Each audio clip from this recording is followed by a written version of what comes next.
Order! Order! You are an incorrigible delinquent at times. Behave yourself, man!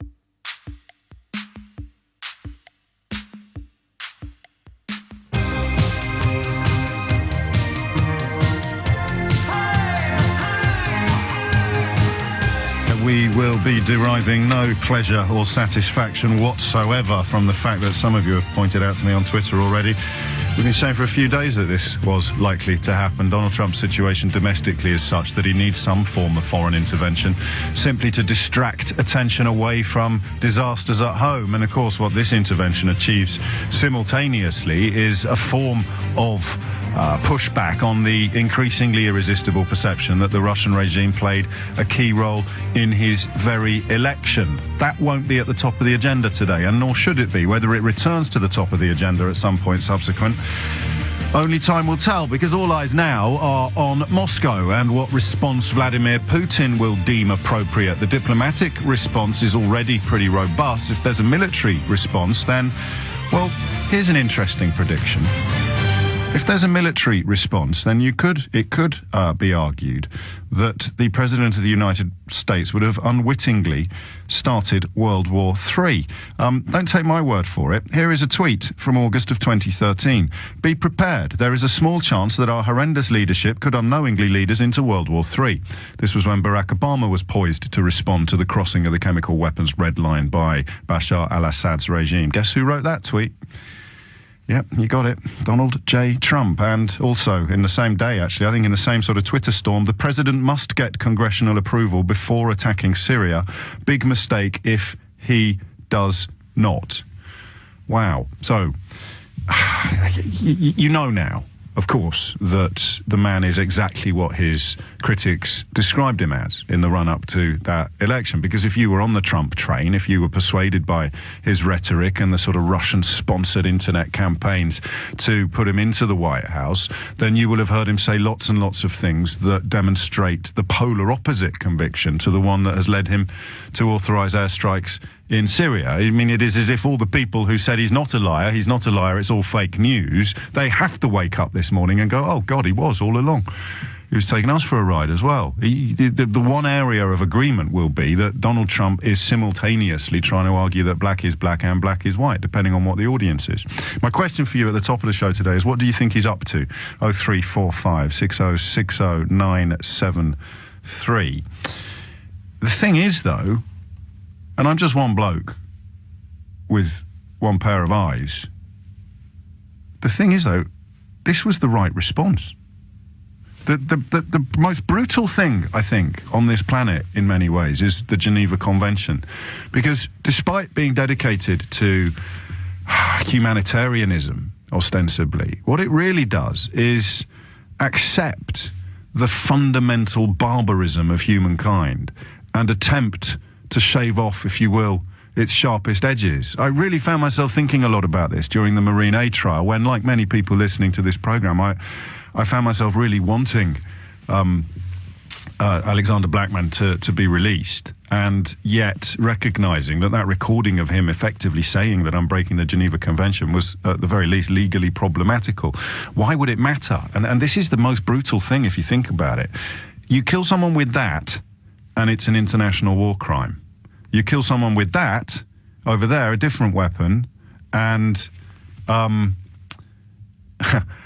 it's not an international war crime. That I think is quite hard to process, but that's what the red line was. It's really important to remember this. The red line that Barack Obama spoke about was chemical weapons. I don't know why chemical weapons have this special status in the context of warfare. It may go back to World War I and some of the poetry and the powerful pieces that were written about the horrors of mustard gas, the horrors of a gas attack in the First World War, and that probably informed international appetites to remove it from the battlefield forever.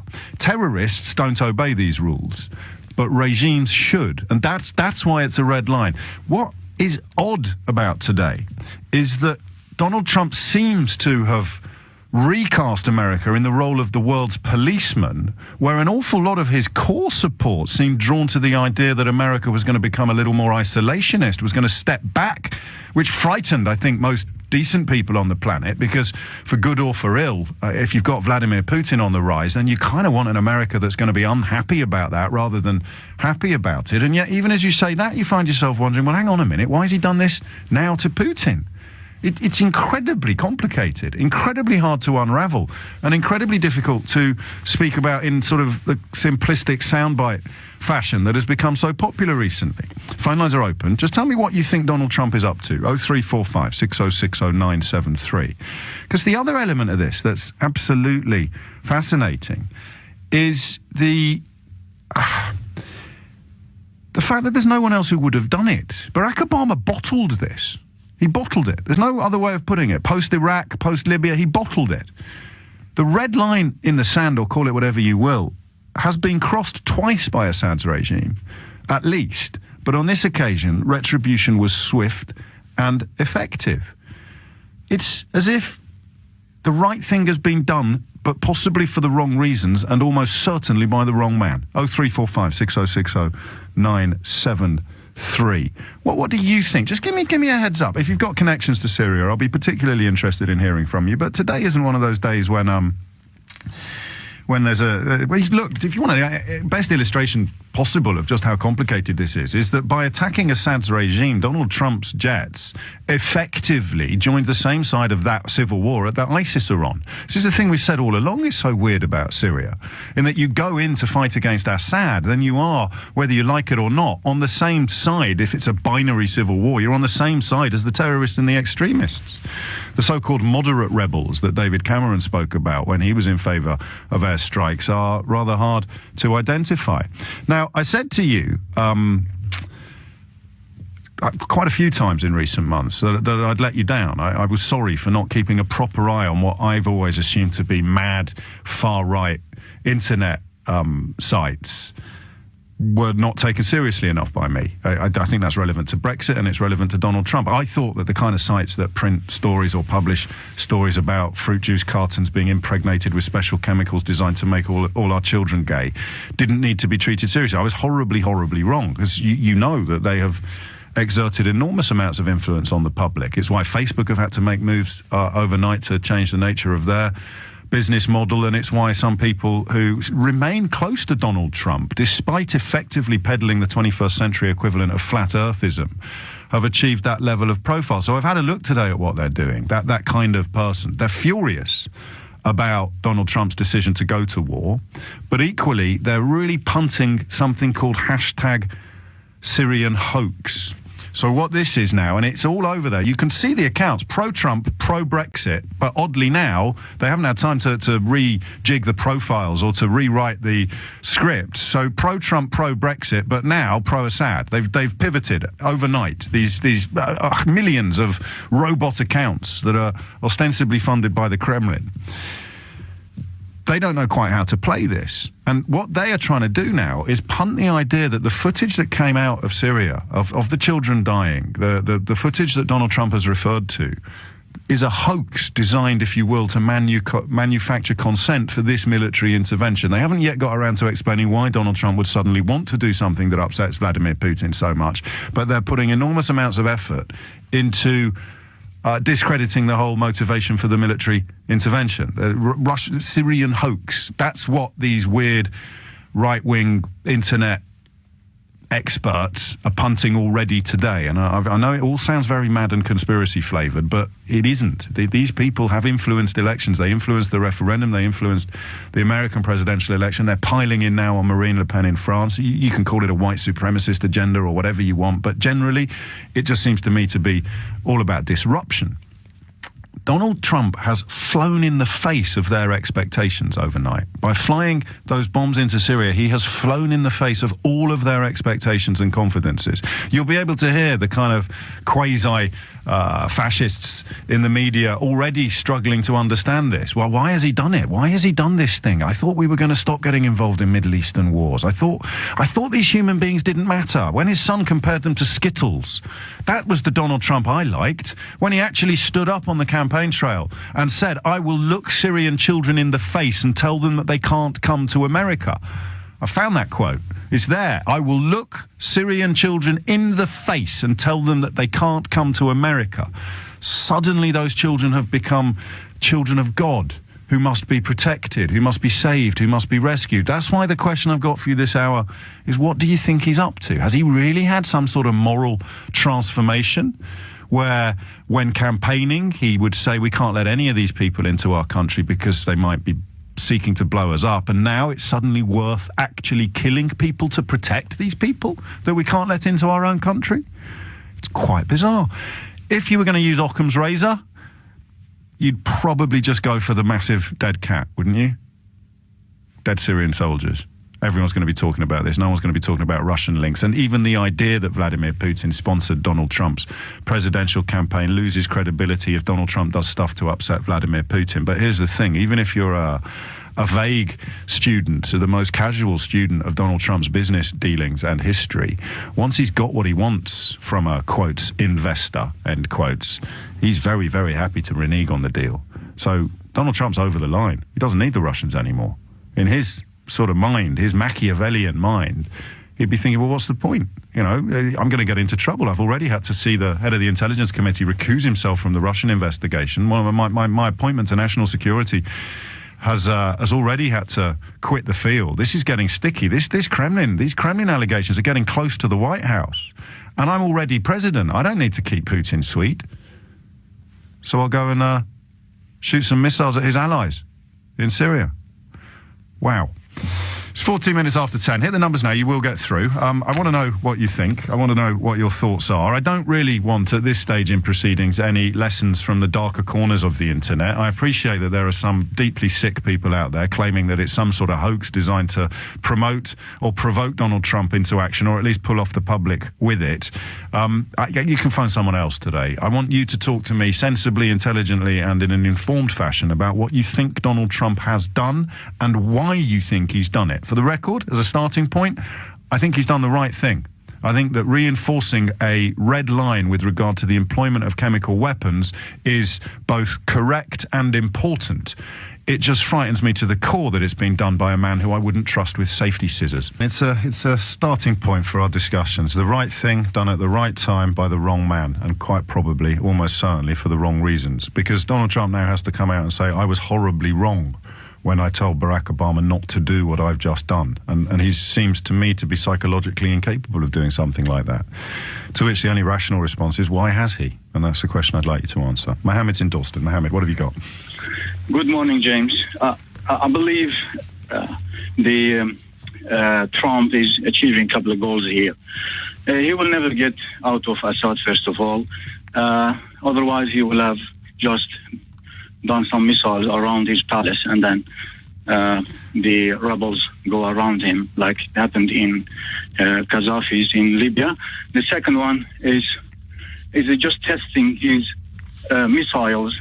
How accurate are they to show the Gulf countries like Saudis, Qataris, and they can have a contract and buy those missiles. Crikey, oh man, you're cynical.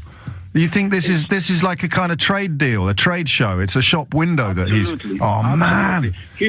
59 missiles never can kill 6 people. It will kill probably 1,000 of people. But it just... The message is happening to... But why do you have to reach for that analysis instead of the more comforting one, albeit still pretty bleak, that this is what you do? The chemical weapons, it's a 100-year-old convention. It does. I've had some confirmation. It goes back to the First World War. The idea that there are some weapons human beings in civilized warfare, if that's not even an oxymoron itself, should not be allowed to use. Assad has broken that convention and got away with it. He did it again, and it looks like he hasn't got away with it. So you could surely, even with his history of fraudulence and appalling behavior and utter unreliability and dishonesty and deceit and bankruptcy, both moral and financial, this could be the right thing to do.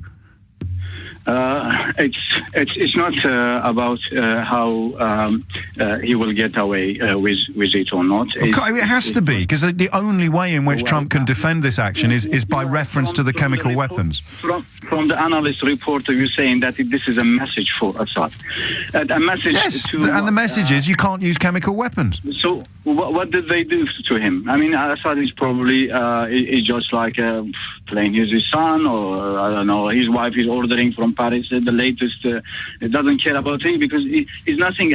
I'm going to disagree with you. It's clear that this has been framed and executed as a response to the chemical attack. It clearly has. I don't trust Trump. I don't believe Trump. I don't think he's suddenly been transformed from someone who boasted about how little he cared about Syrian children to someone who thinks they're beautiful children of God.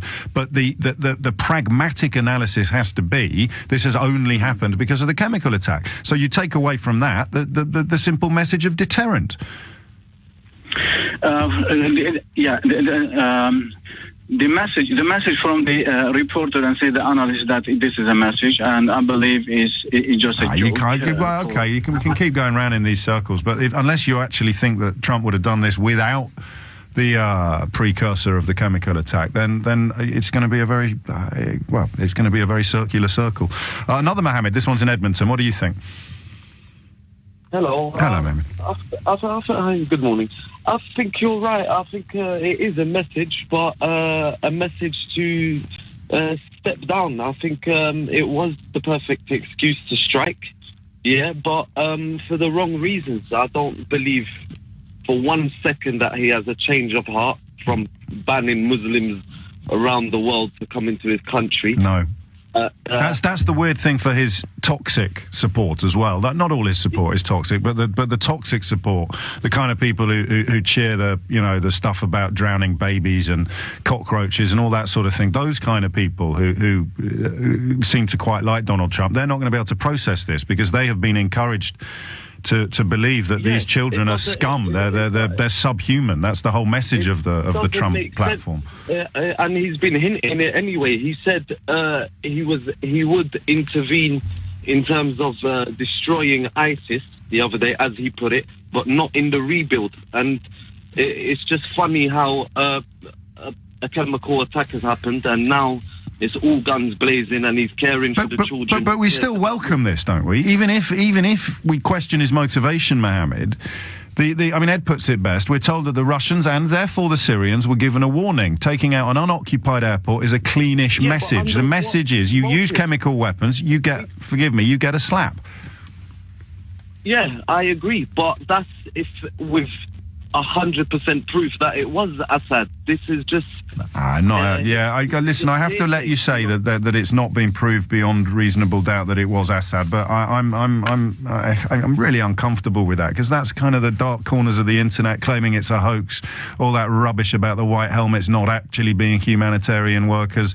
The effort, this is the thing that I don't think you underestimate it, but if I could say that normal people, ordinary people who don't obsess about the news or who don't have a personal interest in the Middle East, they're not going to believe the effort that has gone into getting these lies around the world. The propaganda and the fake news, the actual fake news about the situation on the ground in Syria is so distracting that it makes me a little bit uneasy even to hear you say the words, maybe it wasn't even Assad that did it. I think there's no other way to really have a real go at Assad, because Trump doesn't want to come across as going up against Putin. He doesn't want to come across like got Libya and Iraq. Which he was that's the question then for a Trump supporter, isn't it? Although I imagine they're sort of too busy nursing their aching heads this morning, because the question is why has he changed his mind? Chemical weapons issue, and which is not really questionable, even if you are a Trump fanatic and a Muslim hater. And no, but Trump didn't think Obama should have gone in. Chemical weapons. Yes. You will slightly soften up, wouldn't you agree, and not question? No, well, maybe, except that Trump is on the record. This is the problem with his sort of Twitter incontinence. He's on the record repeatedly condemning any suggestion that Obama should have responded to the last breach of that red line by intervening militarily. The British Parliament voted against it as well, you'll remember. Cameron wanted to get stuck in. It was after Cameron failed to get that through Parliament that Barack Obama kind of lost his bottle. I don't think he felt he could do it without an ally. And of course, the history of American interventions in the Middle East with full and frank British support is far from glorious. So you can understand why he was reluctant to do it without that support. But this is the thing, and a lot of people I know feel this, is that you supported the Iraq war and you regret it. This is me, in my position. Because you believed the intelligence as it was presented, and it turned out not to be true. I don't think we were deliberately misled, but I do think that there was a rush to believe that intelligence that was, in retrospect, a little bellicose. And because you regret that and you think it was wrong, you're doubly cautious, quite rightly, with regard to another Middle Eastern intervention, in this case, Syria. So a lot of people were against intervening in Syria because the memory of the mess in Iraq was so fresh. And yet that was probably a mistake as well. So all the reasons we were given to go into Iraq that turned out not to be true actually are true in the context of Assad. He is using chemical weapons on his own people, which means you have to respond. The problem is, if you're responding on the grounds of humanitarian decency, civilization, and the Geneva Convention, to have that response led by a man who seems to respect none of the above, no congressional approval, that's kind of scary, especially if he gets a taste of it. If he gets a taste of it, and this goes well at home, what will he do next? It's coming up to 29 minutes after 10. Ali is in Camden. Ali, what would you like to say? Morning, James. I just came across, I follow a news organization called Underground News. It's an American journalist who's been in Syria for about 5 years. Some of his reports do actually get used in mainstream media in the US. Now, they are claiming that this was a usual thing of Donald Trump deflecting the situation from home. Well, they won't know that. What they've said is basically the Russians were informed of the strike, who in turn informed the Syrians, who emptied the factory out. So the bombs did blow up something. Yes, it's not just them. That's the accepted narrative. I mean, you do inform. You would have to kind of inform the Russians in this sort of context. Otherwise, you really are starting World War III. And they haven't disrupted the capability of the chemicals that were targeted. That's been widely reported as well. But that's the nature of a deterrent, isn't it? That's the nature of it's an inadequate turn of phrase, but a slap on the wrist. It doesn't have to achieve anything concrete. It just has to say, you can't do it again because this is what might happen. That's what they basically turned around. And I'm not sure if you came across some of the videos that came out after the attack. There's a British doctor that's over there, Dr. Shahjul Islam. He made a few videos when he was treating the patient. I've seen some of those. He's the fellow that got struck off after he returned from Syria last time. Yeah, so basically, and he from what they're saying now is basically it was just a bit of a show bomb from Donald Trump. Yes, but that's not that. I mean, it's still the right thing to have done, though. No. Well, basically, this thing is business as usual. So if it's business as usual, it's not business as usual because it hasn't been done before. It is categorically not business as usual. It is not an attempt to blow up a factory full of nerve gas. Assad will carry on as per normal because they don't think this is going to stop him. Well, if he does, that's when. I mean, that's the next chapter, isn't it? How does Putin respond to this? On the one hand, and on the other hand, if Assad does it again, what does Donald Trump do next? That's what made me show, but again, I think a bit more of a deflection from home because he's a bit. It's that as well. I don't think anyone. Well, actually, I forgot what era we're living in. We're living in the age of unenlightenment. There'll be plenty of people claiming he hasn't got any problems at all at home, and it's all fake news anyway. But that's the thing, though, isn't it? There's a whole heap of reasons why he's done it. Most of them pretty unattractive, but it doesn't alter the fundamental nature of what he's done. Being right, the right thing to do at this time, for the wrong reasons, done by the wrong man. 10:30, where we will shortly continue to examine this curious moral compass which somehow allows Donald Trump to not consider the plight of Syrian children sufficiently dire to allow them refuge in America, but to simultaneously consider the plight of beautiful Syrian children so dire that he will drop bombs on their country. So, bad enough to drop bombs on the country, not bad enough to let children from that country come to America as refugees. And you remember it was his own son who described those children as Skittles. If you've got a bowl of Skittles and some of them might be poisoned, then you wouldn't take anything out of the whole bowl. Didn't add, you'd blow the bowl up instead. But we're dealing with the Trump family. We're dealing with the Trump presidency, and all normal bets are off. It's absolutely insane. And yet, even a stop clock is right twice a day. And I don't think anybody yet is framing powerful arguments as to why the employment of chemical weapons by Assad should not have been responded to so robustly. 10:35 is the time, rather closer to home and profoundly indicative of just how fluid the news agenda is. We would be getting desperately excited about this ordinarily, but we'll try nonetheless. Theo Ushwood is here. The news of the Garden Bridge, Theo. Today, the Garden Bridge sleeps with the shopping trolleys, Wellington boots and other detritus at the bottom of the River Thames. Are we sure? Yes. The 1,200-foot crossing from Temple Station to the South Bank was meant in the puff piece on its website to reflect London's rich cultural heritage. But Dame Margaret Hodge, who was asked by Sadiq Khan to conduct a review, has given it the bullet. The top lines from her report. The cost will now spiral to north of £200 million. There is a black hole of 70 million and very little hope of plugging the shortfall. More taxpayer cash will be needed, but cannot be justified.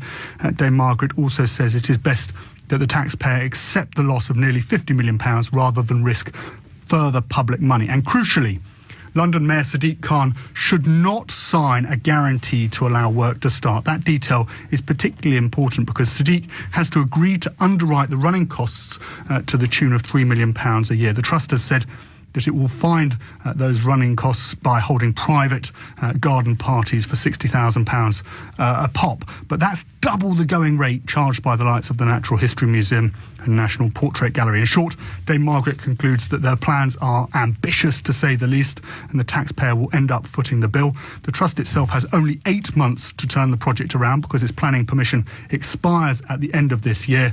And it has admitted to me that it would be simply too difficult to reapply.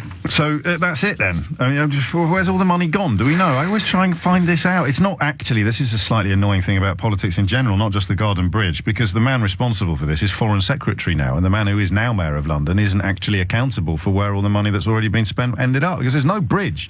There's nothing there, and they spent tens of millions of pounds. Where is it? Give it me.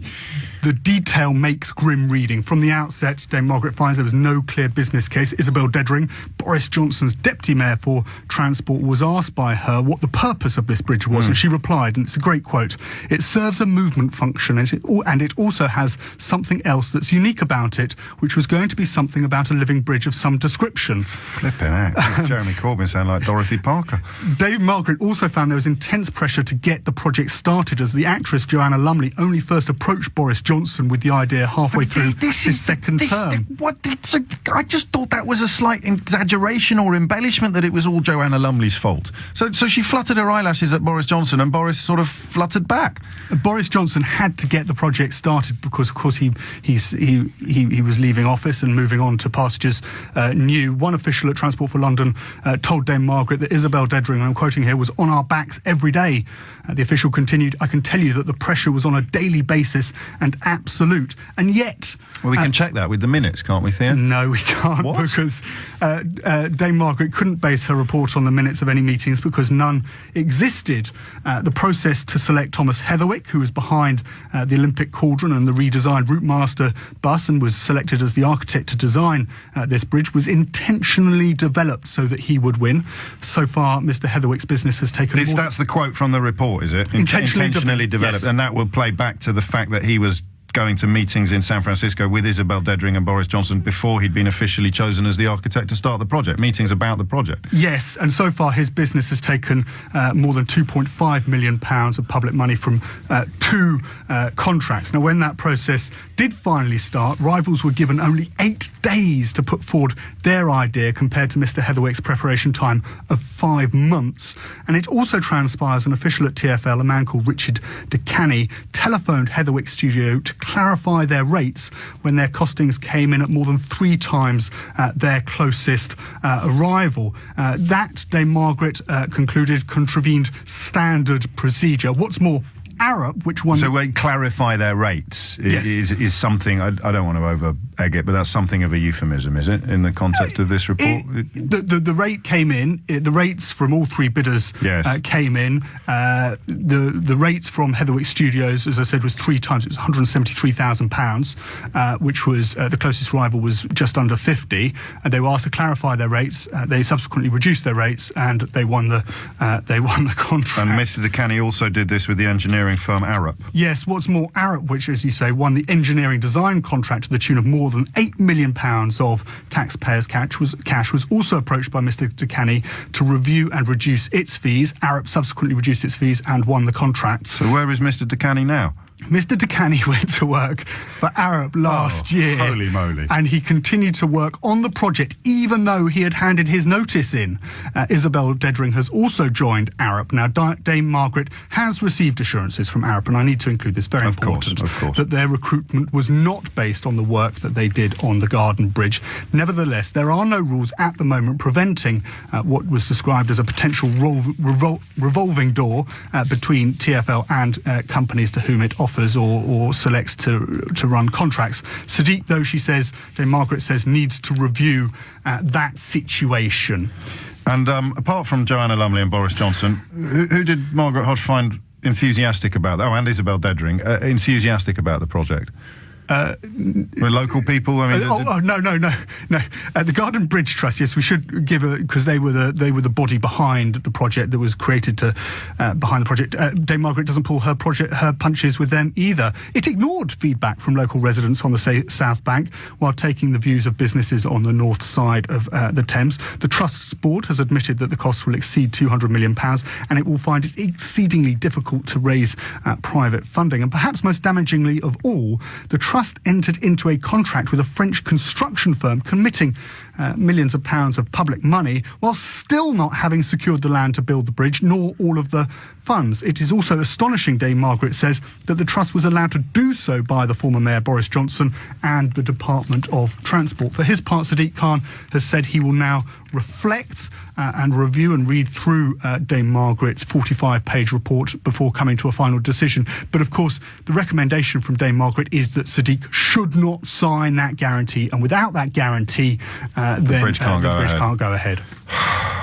OK, so watch this space. Sadiq Khan biding his time, responding probably next couple of weeks. It was an independent review. And that'll be game over for the bridge. Now, I know you have a theory on when the Mayor of London perhaps began to realise that he had a presumption, didn't he, that and it's a sound one, that when the public found out how much money had been spent, was it 70 million? No, at the time it was 36 million. 36 million. They wouldn't want to call the project off because that would feel like a waste. And I know you felt, when we did an event with the Mayor at the O2, and you felt that he detected in the room there sentiment that actually changed his mind. There was a turning point, and Sadiq initially opposed the bridge. He listened to local residents and opposed the bridge. But of course there are, and it needs to be said, James, some powerful and influential supporters of this project. But I think one of the turning points, and this is something that I sensed, was watching your debate at the O2 venue, the State of London debate last summer, was when he stood up and was asked about the Garden Bridge, and he came up with a line that he said, well, hang on a moment, we've spent £36 million, and then if you take into account the VAT, that's another £18 million. All of that money is going to go. You don't want that money to go. That would be a waste of taxpayers' money. That was his argument, and it's a fair argument. You can't dispute that. It's going on £60 million when you take into account the VAT. But then they turned around and everybody shouted and heckled him and said, actually, no. It was a real moment, wasn't it? You really sensed. There was only one room, but it seemed to be indicative of a much broader feeling, enforced by the Garden Bridges Trust's own research into local residents. And I think a penny dropped for the Mayor that night. You saw it in his eyes. Yes. He suddenly realised, hang on a moment, this loss is acceptable. Now, he doesn't want to be the one. That's the whole point of those State of London debates, is that he can actually get really close to the people, get really close to voters. Yeah, and he realised now he doesn't want to be the one. And it would be unfair to say that Dame Margaret has, killed this bridge off. There's been a lot of investigative work to try and to look into what's gone on. Somebody said something to me that I think was a developer was quite interesting about this project. He said, this was fine, this was all fine until they went after public money. And suddenly, when public money becomes involved, lots of people get interested, and when people get interested and they start examining what goes on, then there's going to be a problem if everything is not watertight. So the Garden Bridge, although it hasn't actually been built, it's an irresistible metaphor, is falling down. Yes. Theo Osherwood, LBC's political editor, who will allow me to say, because he's far too modest to say so himself, has been all over this story, with the possible exception, oddly enough, of the Architect's Journal, more than any other journalist in Britain. Well, great work. 10:45 is is the time. Speaking of great work, how about this from Donald Trump's Twitter account in April 20... No, that's today. This is going back to 2013, I believe. Teleline, 9th of October 2012. Now that Obama's poll numbers are in tailspin, watch for him to launch a strike in Libya or Iran. He is desperate. Those poll numbers to which Donald Trump refers were considerably better than the ones that Donald Trump currently enjoys. So don't take anybody else's suggestion that military intervention in Syria might have been born of domestic unpopularity. There's Donald Trump selling the idea wholesale. The UK government says it fully supports the US missile strike against an airbase in Syria over a suspected chemical weapons attack. Michael Fallon has been doing rounds this morning, so has Tim Farron, the leader of the Liberal Democrats. I know that my colleague on Nick's show put a first call into the Labour Party's press office at 7:30 this morning. At 9:30, they were still discussing with the leader's office who might offer up comment, who might speak. As far as I'm aware, we're still waiting, are we, on that, for an official comment from the Leader of Her Majesty's Opposition? I have heard from the Backbench Defence Committee, the sort of conclave of Labour Party backbenches with a specific and historic interest in defence issues, and they have said that the Labour Party should offer its full support to the attacks overnight. The Russian Defence Ministry, meanwhile, if you want to start getting worried, this might be the moment, has said that plans are now afoot to strengthen air defences at Syrian air bases.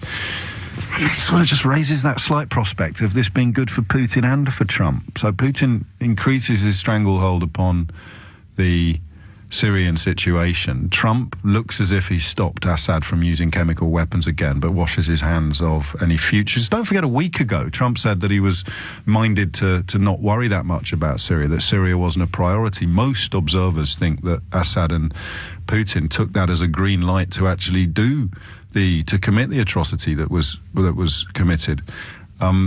And then after saying, I'm not really that fussed about what goes on in Syria, they do something awful, and he responds like this. I'm not looking for a script yet, but with Donald Trump, you can't rule anything out, including the single most mad analysis that occurs to you.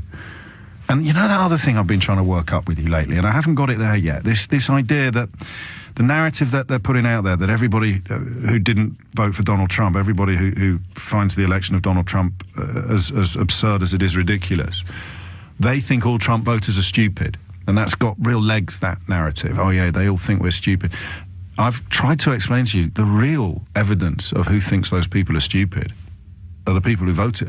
Donald Trump himself. Donald Trump must consider his core support to be so spectacularly stupid that he can literally, according to his own account, boast about shooting someone in the middle of Fifth Avenue and still getting cheers and applause. That is as close as any politician will ever come to saying, my supporters are stupid. You'll probably never get any closer than that. You're never going to get a full Gerald Ratner moment. But the closest you can get, Trump said it during the campaign. I could shoot someone on Fifth Avenue and they'd still love me.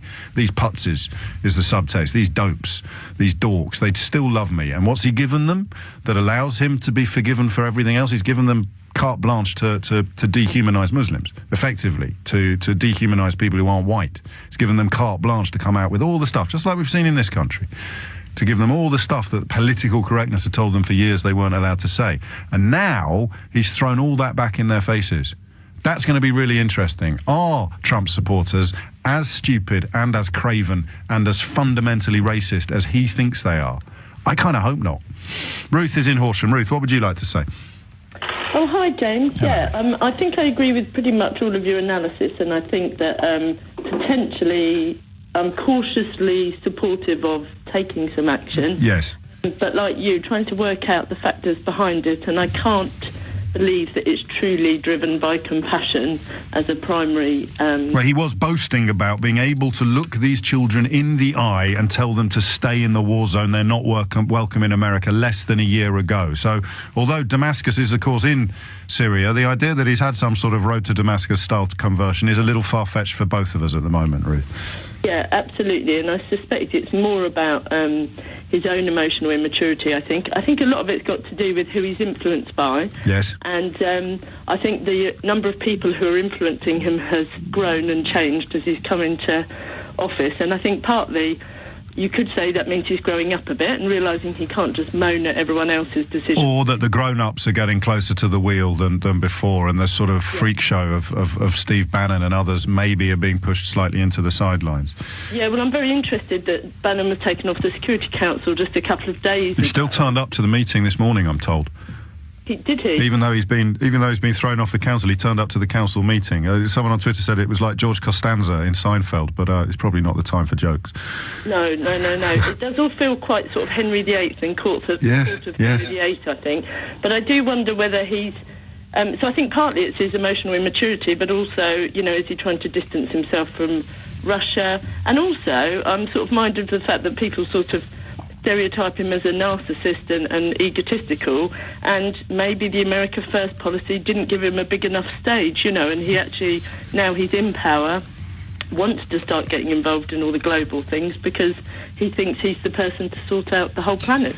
And do you think, and I'm not going to apologise for the way I'm phrasing this, because for a man to talk about Hillary Clinton's militaristic appetites in the way that he did, and then to indulge identical appetites himself, deserves this description. Do you think his core support is as stupid as he thinks they are? I think they'll be confused today, to be honest. That's permanent, but are they as stupid as he thinks they are? Well, not all of them, because there's a lot of his supporters who've come out today very critical, aren't they? So people who maybe are more ideological who've kind of stuck to it. But, the alt-right, if you like, I think have come out quite against it. So that's going to be interesting. But I think another group of people who just went along with the America First and didn't believe that he could be as inconsistent as people said. I think that's what really worries me. I'll give you one other thing to worry about. Well, now that we know he's random and we know he's inconsistent, and sometimes he might get it right. So today, maybe he got it right. That's the stop clock scenario. I'm going to go. This is just a theory. It's not mine. John's tweeted this to @Mr. James OB. So Trump will get a ratings boost for being strong, and funnily enough, so will Putin. That's rather convenient, wouldn't you say? Well, yes, that's a bit like what happened in Turkey and Netherlands, wasn't it? It is. It is. Both sides end up coming out looking like the strong man. Thank you, Ruth. 10:56 is the time. Take care. Have a great weekend. I'm off next week, by the way, if I forget to tell everybody later in the programme. Majid Nawaz will be standing in for me from Monday. Are Trump's core support, the sort of chomping redneck racists, are they stupid enough to let him get away with this? Or has he gone too far? Has he taken their stupidity too much for granted? Because all of the things that he encouraged them to scream angrily about with regard to Hillary Clinton, he's just done. Peter's in Wimbledon. Peter, what do you think?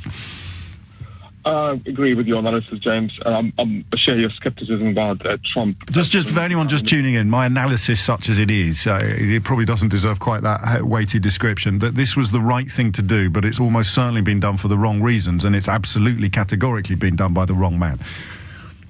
Yes, what about your core support? Well, your question about core Trump support is, them people, actually, I don't think they care who America bombs. They would rather prefer being for the right reason than the wrong reasons. What I like to say, my other point is that nothing what Assad does happens without Kremlin approval. So my theory about this, it's a bit of smells of conspiracy theory, but I think... that's 2017, mate. I think you're right. One of your previous callers actually mentioned this, that both is going to be winning here, Putin and Trump. Trump is desperate for his ratings to go up because draining of the swamp doesn't work. Links to Russian mafia, intelligence, and so on are getting close on him, and he's desperate for approval rating to go up, and he will do anything, for that to happen. He doesn't care about some people in Syria dying from, sarin gas and so on. He doesn't, does he? No, he does what's best for him, his family, and his associates. So does Mr. Putin. So out of this, what's going to happen is his rating is going to go up. Putin and Assad... his ratings are going to go up with people who didn't like him and go down with people who did, I think. I think Ruth was onto something with that. I've had to sort of hold my nose and spend a little bit more time than I ever did before looking at some of these weird websites like InfoWars and the like. And this is not going down well with them at all. And it's them that got him over the line. Well, it's true. I don't think at this moment in time, I think Trump will take anything just to approve. I don't think it will take more than that to kind of change minds of people like yourself and myself about Trump. And going forward, I don't think that much is going to happen. Is just going to be a bit of saber rattling between Russia and America. Yeah. This is going to stop. But and that's the end of it. And he, in the other way, he's going to portray himself. Look, I'm standing up against Putin. I'm standing up against Russia. And I'm standing up against Putin. And Putin will respond by saying, well, we're going to toughen up on this and we're going to toughen up on that, and that's in violation of international law. And it's a little bit Cold War-y rather than hot war-y, even with the employment of those missiles. And reported that 6 Syrian soldiers were killed as well. They are human beings. We shouldn't completely ignore their role in this story. We'll probably crack on with this, will we? I think Peter's analysis was strong. It's all about what happens next. And if nothing happens next, who wins? The right thing to do, possibly for the wrong reasons, almost certainly by the wrong man. But don't let that distract from the necessity for action. Seems to be the consensus at the moment. We'll continue to explore these issues. In a moment, we'll speak to the journalist Oz Kataji, who's on the border with Syria at the moment and has rung in. He listens to the programme. You'd think he might have slightly more important things to do, but we will certainly take great advantage of his presence here. Before that, Andrew Mitchell is, of course, the former Secretary of State for International Development. He joins me on the line now. And it's fair to say, Andrew, that you've gone further than many in the Commons already in your condemnation of what was going on in Syria, and specifically your condemnation of Russia's actions. You've compared them to the Nazis in the run-up to World War II. I'm presuming your position hasn't changed? Good morning. Not at all. And I am pleased that the action that was taken last night has been taken in the way that the Americans have carried it out. I think America is standing up for the international rule of law, for international humanitarian law. The use of chemical weapons that we saw, frankly, in 2017, the barbaric murder of those innocent civilians, absolutely appalling, and in breach of all international law, undoubtedly a war crime. Definitely, if not with the active support of Russia, then with the passive acquiescence. And America has made a timely, decisive and proportionate strike in defense of international humanitarian law against the perpetrators of that evil attack. The Foreign Secretary Boris Johnson said before the attack occurred that it shouldn't happen without a United Nations resolution. Is there any wisdom in that observation? Well, of course, it is always better to do these things through the United Nations. But I think this morning, in the cold light of day, no one will have doubted that the Americans have carried out a proportionate action in defense of their own security, but also in defense of collective security and in support of international humanitarian law. And that is the important thing. All of these actions are best conducted through the United Nations. But given the outright condemnation across the world for the actions that were taken by the Syrian regime, I don't think anyone can complain this morning about what the Americans have done. Yeah, well, some people will, as you know, but that is what it is. Do you think there's any mileage in the possibility that this happened despite Donald Trump rather than because of Donald Trump? No, I think it was clearly something which he felt strongly about. I listened to his statement last night after the attack had taken place, and I thought that he was standing up for international law. But he was absolutely adamant last time the red line was crossed that Barack Obama would be wrong to intervene. Absolutely adamant. So this is a 180-degree turnaround, arguably because of something that he's seen on television. No, I think that circumstances have changed. They've moved on. The use of chemical weapons after the world had been assured by the Russians and the Syrian regime that they had been dismantled and removed is different from the earlier point. But what I would say is that it was a very bad day for international security and international humanitarian law when the President of America, President Obama, said that if red lines were crossed and the use of chemical weapons took place, he would take military action and then didn't do it. And I think in sharp contrast to that, what President Trump has done today has made the world a safer place because he stood up for international humanitarian law. And Russia's response, predictable but also worrying. Well, I think predictable. And Russia is supposed to be, along with Iran and Turkey, ensuring that there is a ceasefire in Syria and that aid and humanitarian relief can get through to people who desperately need it. To breach the ceasefire is bad enough. To see it breached with with chemical weapons is absolutely abhorrent and barbaric. And Russia needs to focus on delivering what they've promised to the international community, which is an effective ceasefire across Syria. Andrew Mitchell, many thanks indeed. Former Secretary of State, of course, for International Development. Joining me also on the line is a listener to this programme who also works as a journalist and filmmaker and is on the Syrian border at this precise moment. Oz Kataji, good morning to you. Good morning, James. Just talk to me, Oz, actually. You're there, I'm not. What's most interesting to you? What's most interesting to me is the reaction of Syrians who for 6 years have been victims of the absolute barbarity and impunity of the Assad regime. Bombing without mercy, hospitals, schools, bread lines, refugee camps. I mean, for journalists that have been covering this conflict daily, we've seen, things that are unspeakable horrors inflicted upon these people by the Assad regime. Andrew Mitchell was quite right when he said Obama set a red line, which he didn't follow. And today, Syrians feel like for the first time in 6 years, they've got someone who stood with them, even if it was only for a brief moment. Now, I don't know any Syrians that like or respect Donald Trump. They all loathe the man who they believe is an Islamophobe, a racist, a bigot. But at the same time, they're relieved that for once in their life, someone has said, no, enough is enough. That's a perfect distillation, actually, of the bigger picture, isn't it? Is that all of the people who, for a whole host of reasons, some of which you've touched on, hold Donald Trump pretty close to contempt, will be the people most impressed, most pleased with this action, not just in Syria, but obviously the reaction there is more important, but right across the diplomatic world.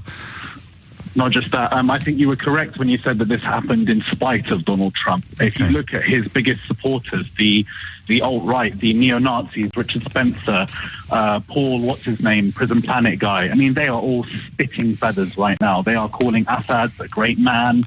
The war crimes denial that I'm seeing from the far right and the far left, both in Britain, in France, in Spain, in America, there's a total Molotov-Ribbentrop pact here in which they are united behind Bashar al-Assad as some sort of anti-imperialist hero to the left or a defender of Christianity and the white man on the far right. And it's just astonishing to me how the actual truth of what's happening, about how this man has butchered and slaughtered with complete international impunity for 6 years, has been completely forgotten by these people.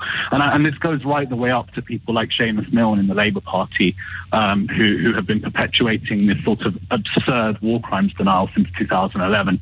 And I think that right now it does mark a shift, just as 2013 marked a shift in which we turned our backs from the international community. We said, no, we're not going to do anything. We're going to let this happen. We're going to let Bashar al-Assad use chemical weapons on children, and we did nothing. And today, Syria is a safer place.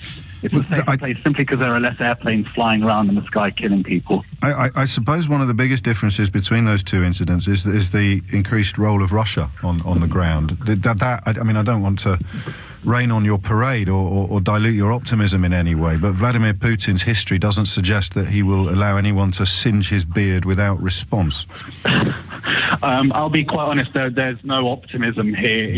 It's just more a sense of bewilderment, and it's hard to kind of make sense of what's just happened, especially seeing as Donald Trump was someone that we all said was in bed with Vladimir Putin, that had made multiple statements in support of Bashar al-Assad. So I think this is people like John McCain who have forced his hand on this subject. Also, don't forget, he's fighting many issues on a diplomatic front at home. So this is great news for Donald Trump. This is like he gets a free pass with the establishment Republicans for at least a week. When it comes to Russia has been bluffing, saying there's going to be World War III if you do anything to us. And they've been doing that in Ukraine, they've been doing that in Georgia, they've been doing that all around the world. Finally, someone has called their bluff, because they have one knackered aircraft carrier that can't do anything, and just a wanton desire to just destroy civilian life wherever they go to war. That is just the modus operandi for the Russian government. They kill civilians with impunity, and then they lie about it using their Kremlin propaganda networks. So, I don't have a massive amount of enthusiasm or hope for what the situation is, but I can say that Russia's bluff has been called. And the people that have been saying, World War III is going to start the moment that anyone dares to do anything to stop Vladimir Putin is lunacy. I'm sat here, I'm alive on the Syrian border, and there's no nuclear missiles flying above my head. Well, let's not tempt fate. What are you what are you up to next? What does your day look like? The president of Turkey, Erdogan, is coming down apparently for a rally, and there are going to be some Syrians there. So I'm going to spend most of the day just speaking to Syrians, and if anyone wants to go on my Twitter account so they can see directly what Syrians are saying about what's happening in their country and how they feel about this, then I really recommend that, because we have a problem in the West where we want to speak for people, especially progressives, where we go, no, I'm speaking for the people of Syria, no, I don't want a war, no, it's not about what you want, it's about what the right thing to do is. And yes, Donald Trump is the wrong man, yes, he's an Islamophobe and a racist, but yesterday's action was in line with international law, and it's absolutely the right thing to do. Absolutely the right thing to do. And I'm astonished because there are 7,899 airstrikes in Syria. Stop the War Coalition haven't called for one demonstration against one of those airstrikes. Even the one that killed dozens of civilians in a mosque in Aleppo a couple of weeks ago. But now they're calling for demonstrations today because an Assad regime air base was hit, because 20 aircraft were grounded by cruise missiles. Jeremy Corbyn, of course, a former chair of that organisation, and perhaps the confusion that this situation must engender will explain why there has been no meaningful contribution or comment yet from the Labour leader, as far as I know. Oz, look after yourself. Keep in touch. Thank you, James. Take care, mate. Thank you. And that Twitter address, if you want to keep an eye on what Oz is doing on the ground, is at OzKaterji. That's OzKaterji. But if you haven't got a pen and pencil with you, just bowl over to my account, at Mr. James OB. And the last tweet from my account is a retweet of Oz telling his followers he's about to appear on this programme, as indeed can you, by contacting me in all the usual ways, most notably, most obviously, most easily, 0345 6060973. What do you think is going on? You have there a fairly compelling account of why many people in Syria will welcome this intervention from Donald Trump, despite the Syrian people generally considering him to be an enemy, not just of their interests, but of their whole existence or their faith. I've got a couple of calls queuing up to offer an alternative analysis to that, and then I've got yours, if you want to tell me what you think Donald Trump has done. I've told you a few times that Stephen Bush, writing for the New Statesman, is one of the best in the business at the moment. He has written this line this morning: when the facts change, I change my mind. But the facts haven't changed. What has changed is that Trump saw something he didn't like on TV. What will he see next week? Now, Andrew Mitchell, the former International Development Secretary, I thought made a rather better case than Stevens for explaining why things have changed, why things are different. But that rather chilling line there, what has changed is that Trump saw something he didn't like on TV. What will he see next week? We may never know, actually, but we can still wonder. If Donald Trump couldn't really have undertaken a course of action in the last 24 hours more at odds with the policy and the personality positions that he displayed during the American presidential campaign. Hillary Clinton, you'll remember, was a warmonger who would lead America into World War III. Barack Obama was similarly castigated 4 years ago when he was contemplating taking more serious action against Assad. Trump sold the notion of America building walls, involving itself less in foreign battles, surrendering its position as a kind of world's police force. You remember there were talk about retrenching, retreating from NATO commitments. I mean, everything was up for grabs. The perception of him as a man who says whatever he thinks he needs to say in front of whatever audience he currently finds himself in front of is irresistible. It's not something that people like me are going to be surprised by today, but the cheerleaders, they're the kind of people who also express admiration for Vladimir Putin. You know, we got people in this country, in British politics and media, talking about how they like Putin. Admittedly, most of them are UKIP, but, you know, from little acorns, who knows what sort of ugly trees might grow. How do they make sense of this today? Oh, my God. All the people we've been rude about for years are right. Donald Trump really is a completely self-centred, utterly devoid of anything that remotely resembles a consistent conscience. Or he has suddenly discovered compassion and some form of Christianity. I now have a statement from Jeremy Corbyn, the leader of the Labour Party. Is he speaking to anyone, or is he just sending out I think we're just going to have to read it to you. The US missile attack on a Syrian government airbase risks escalating the war in Syria still further. Tuesday's horrific chemical attack was a war crime which requires urgent, independent UN investigation, and those responsible must be held to account. But unilateral military action without legal authorization or independent verification risks intensifying a multi-sided conflict that has already killed hundreds of thousands of people. What is needed instead is to urgently reconvene the Geneva peace talks and unrelenting international pressure for a negotiated settlement of the conflict. The terrible suffering of the Syrian people must be brought to an end as soon as possible, and every intervention must be judged on what contribution it makes to that outcome. The British government should urge restraint on the Trump administration and throw its weight behind peace negotiations and a comprehensive political settlement. So now you know. 22 minutes after 11 is the time. I've got 2 phone lines free. If you're quick, you can grab one. I haven't heard... Actually, no, we have had a nice mix of voices today. I'm just glancing at my switchboard. Female voices are a little thin on the ground. Jeff's in Enfield. Jeff, what would you like to say? Hello, James. Hello, Jeff. There's a lot I'd like to say, but I'll try to keep it brief. We've spoken before. I'm engaged to a Syrian girl. She lives in Damascus in a government-controlled area. I just want to say, firstly, something about the Syrian army. They're made up of a mix of people. There's Christians, there's all different sects of Islam involved in the Syrian army. They're made up of mainly conscripts, so brothers in the army. He's a Christian, he's been conscripted into the army, so, he doesn't want to fight. When you look at the so-called rebels, they're all Soufi Muslims. They're not Sunni, they're Soufi. Different thing entirely. There's no mix there. That should tell you everything you need to know about them. I also want to say America's acting massively illegally here against international law. They have not declared any war on the Syrian government. Last night was a sneak attack. We haven't even established whether the chemical attack was carried out by the Syrian regime or whether the terrorists were storing chemicals on the ground. It wouldn't be the first time that we've seen it. Yes, just in terms of the chemistry, the propellants that you need to activate sarin gas, they can't be stored in the way that would there's 2 things that need to be combined to create the poison, and you wouldn't combine them just by dropping a bomb on a stockpile from the sky. It has to be, it's a kind of slightly more complicated weapons process than that. But I'm not here to give you a chemistry lecture. I'm here to share with you the debunking of the conspiracy theories that I've already seen online. I don't want to get into it too much on that side of it with James. That's not the point I called up to make. I mean, this could even be some more white helmets, Al-Qaeda propaganda. We don't know yet. The facts have yet to be established. So really, what I think I understand where you're coming from. When you sort of conflate white helmets with Al-Qaeda, you're buying into the notion that everything awful that happens is done by the extremists in order to portray Assad as a villain, and that Assad is not that bad after all. Not at all. What then? Not at all, James. Assad is no angel. The people of Syria want political change, but the sort of political change they don't want.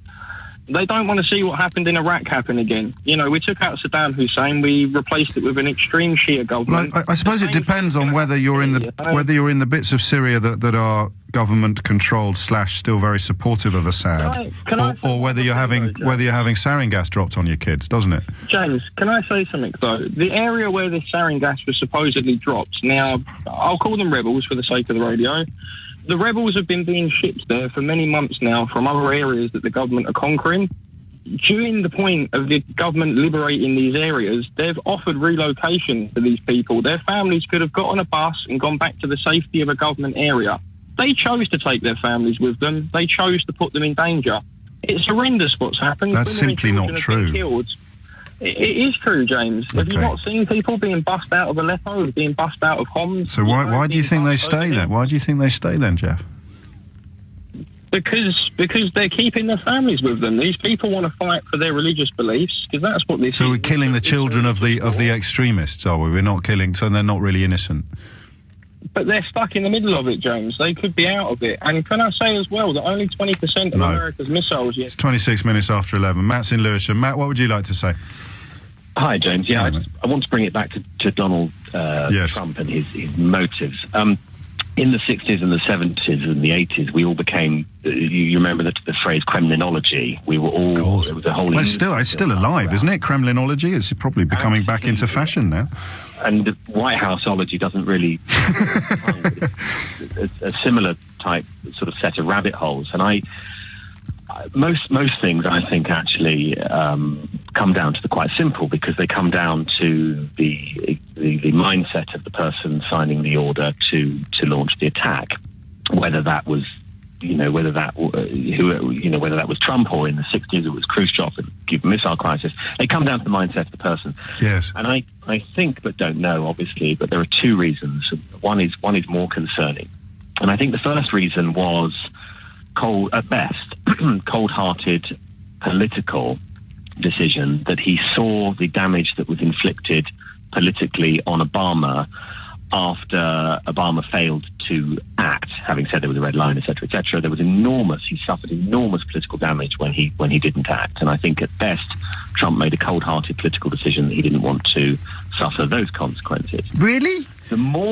Yes. And yet Trump was Trump was very much a cheerleader for inaction by Obama. Yes, and that's why I say it was a cold-hearted, very cynical political decision this time. So Obama did what I think he should have done, but I wasn't expecting that reaction. I'm going to do the opposite. And he didn't want to suffer the political consequences that Obama took. The second possible reason is more concerning, is that this was a System 1 emotional reaction from a man who saw something horrible unfold on telly and then realised, oh, hang on, I have the power to do something about this. Now, that's the more concerning one. Yes. Because if it was a System 1 emotional response, the greatest concern is, I think, you mentioned somebody earlier, said, what next? What's the next System 1 response that he'll make to something that happens in the world? The other concerning thing is, of course, what Putin does next, because Putin will inevitably now make a move to prod back, whether that's in Estonia or probably in Kaliningrad. Just to flex a muscle. Just to flex a muscle. And if we do have a System 1 emotional responder in the White House, it's worrying. And I would rather this was a cold-hearted political decision that he made. So motivated entirely by kind of self-interest rather than a sudden discovery of a moral compass, because if he's got a moral compass, then history suggests it'll go haywire. Absolutely. In a world of decisions that are bad or badder, there are no good decisions here, no rights and wrongs. But in a world of decisions that are either bad or badder, the only fly in the ointment. I mean, Obama asked Congress for agreement to go into Syria, didn't he? And Congress didn't back him. So Trump's kind of bypassed that. I don't know that it did Obama that much damage politically to fail to act. I think people like us. Forgive me if I misrepresent you here, Matt, but woolly liberals like us might have felt that Obama behaved badly there and that his legacy was tarnished, but I don't know that that's the broader truth. Certainly your average Donald Trump supporter wouldn't have been looking at Barack Obama and thinking he should have gone in harder in Syria. You overtest my knowledge on Congress in 2013, but I think where the right landed some heavy blows on Obama was that Obama had said, here's a red line. Yes, and it made him look both weak and inconsistent. He never specifically said, if you cross that red line, we'll bomb you, but he made it clear there would be repercussions, which didn't then materialise. Matt, I'm moving on only because I'm a little late already for the news with Simon Conway. There are many question marks over Donald Trump's decision to unleash missiles in Syria in response to a chemical attack by Syrian President Bashar al-Assad's regime, widely believed to have been a nerve agent chemical attack undertaken on Tuesday. If you wonder, because I sometimes forget that you don't have to spend your life as immersed in all this stuff as I do, if you wonder at my epic impatience with anybody who seeks to conflate the white helmets with Al-Qaeda, as we sadly heard a moment ago, then let me explain. Here's Alex Jones, the bloke from InfoWars, who I've already said to you a few times since the American election and since Brexit as well, because there are British equivalents to these people, that sensible journalists like me let you down by not being aware of just how much traction these sort of loom bands were getting. He, of course, is one of Donald Trump's favourite people historically. He's boasted about having Donald Trump's ear. Donald Trump has name-checked him. I think he's given an interview to him since becoming president. This is Alex Jones. The White Helmets, an Al-Qaeda-affiliated group funded by George Soros and the British government, have reportedly staged another chemical weapon attack on civilians in the Syrian city of Khan Sheikhoun to lay blame on the Syrian government. So that conflation by an earlier caller of the White Helmets Al-Qaeda affiliation is born of media propaganda put out by men like him, who also thinks the British government were responsible for that chemical attack on Tuesday. And that's, I think that hopefully explains to you why you have to acknowledge their existence and address them. But if you really want to be treating seriously people claiming that the British government are involved in staging chemical weapon attacks on Syrian children, then I haven't yet found the tools with which I can help dig you out of that rabbit hole. Rahid is in Hendon. Rahid, what would you like to say? Hello, James. I can see Donald Trump. He tries to be like the world police officer, but unfortunately, I would say he's a corrupt one. Without getting the approval of this international security, he cannot take his initiative and bombard Assad's regime with his missiles. I know. I would admit Bashar said he's the bad guy, and he's just committed a savage atrocity against these children. But the double standard from the West and from the United States doesn't give them the any permission to do without the international security, because we can see now what's happening in Saudi Arabia, and how they bombing. Every day they are bombing Yemen and killing the children. Why is it everybody from these police officers, the world police officers, that they turn the blind eye? You bring a very important and very bleak perspective to the situation, because you're absolutely right. Some of the things that are happening on Saudi Arabia's watch in the Yemeni civil war are perhaps comparable to what we saw happen in Syria on Tuesday. And on the one hand, they're selling weapons to one regime, and on the other, they're using the actions of another regime who are closer to Russia, historically, of course, and then they come down like a ton of bricks. I mean, I don't know quite. I'm not going to argue with you, because I think that was a brilliant description. But is the alternative to do nothing? To kind of No. I said to you, just they need to get all together to get one word, not to be done by one side, like by the US or the United States. It's wrong, because there's no transparency or this is it. This is it. You're on it. Yeah, I hear you. Because what have we got here? We got Theresa May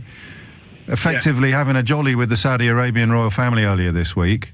Being photographed with them, trying to flog them more stuff, doing all sorts of deals, and then you've got Assad's regime undertaking what appears to be a pretty clear example of a war crime, but Saudi stand accused of that in Yemen. So in the Arab world, if you're looking for moral consistency from the West, well, you're going to struggle to find any, aren't you? Absolutely. That's why I call it, this is the corrupt police officer. When I put the money on your desk, then you turn the blind eye. What do you call this? It's corruption. Well, does that leave you in Jeremy Corbyn's camp, that we shouldn't be doing anything militarily, and that the peace talk, the only way you can actually restore a form of moral consistency would be to stop selling weapons to Saudi Arabia, stop bombing Syria when the government there does bad things, and try and get everybody around a table? Absolutely. Yeah, that's the perfect way. Yeah, because we're not losing our integrity for one country. Now, unfortunately, Saudi family is buying the whole world with their money, which is shameful.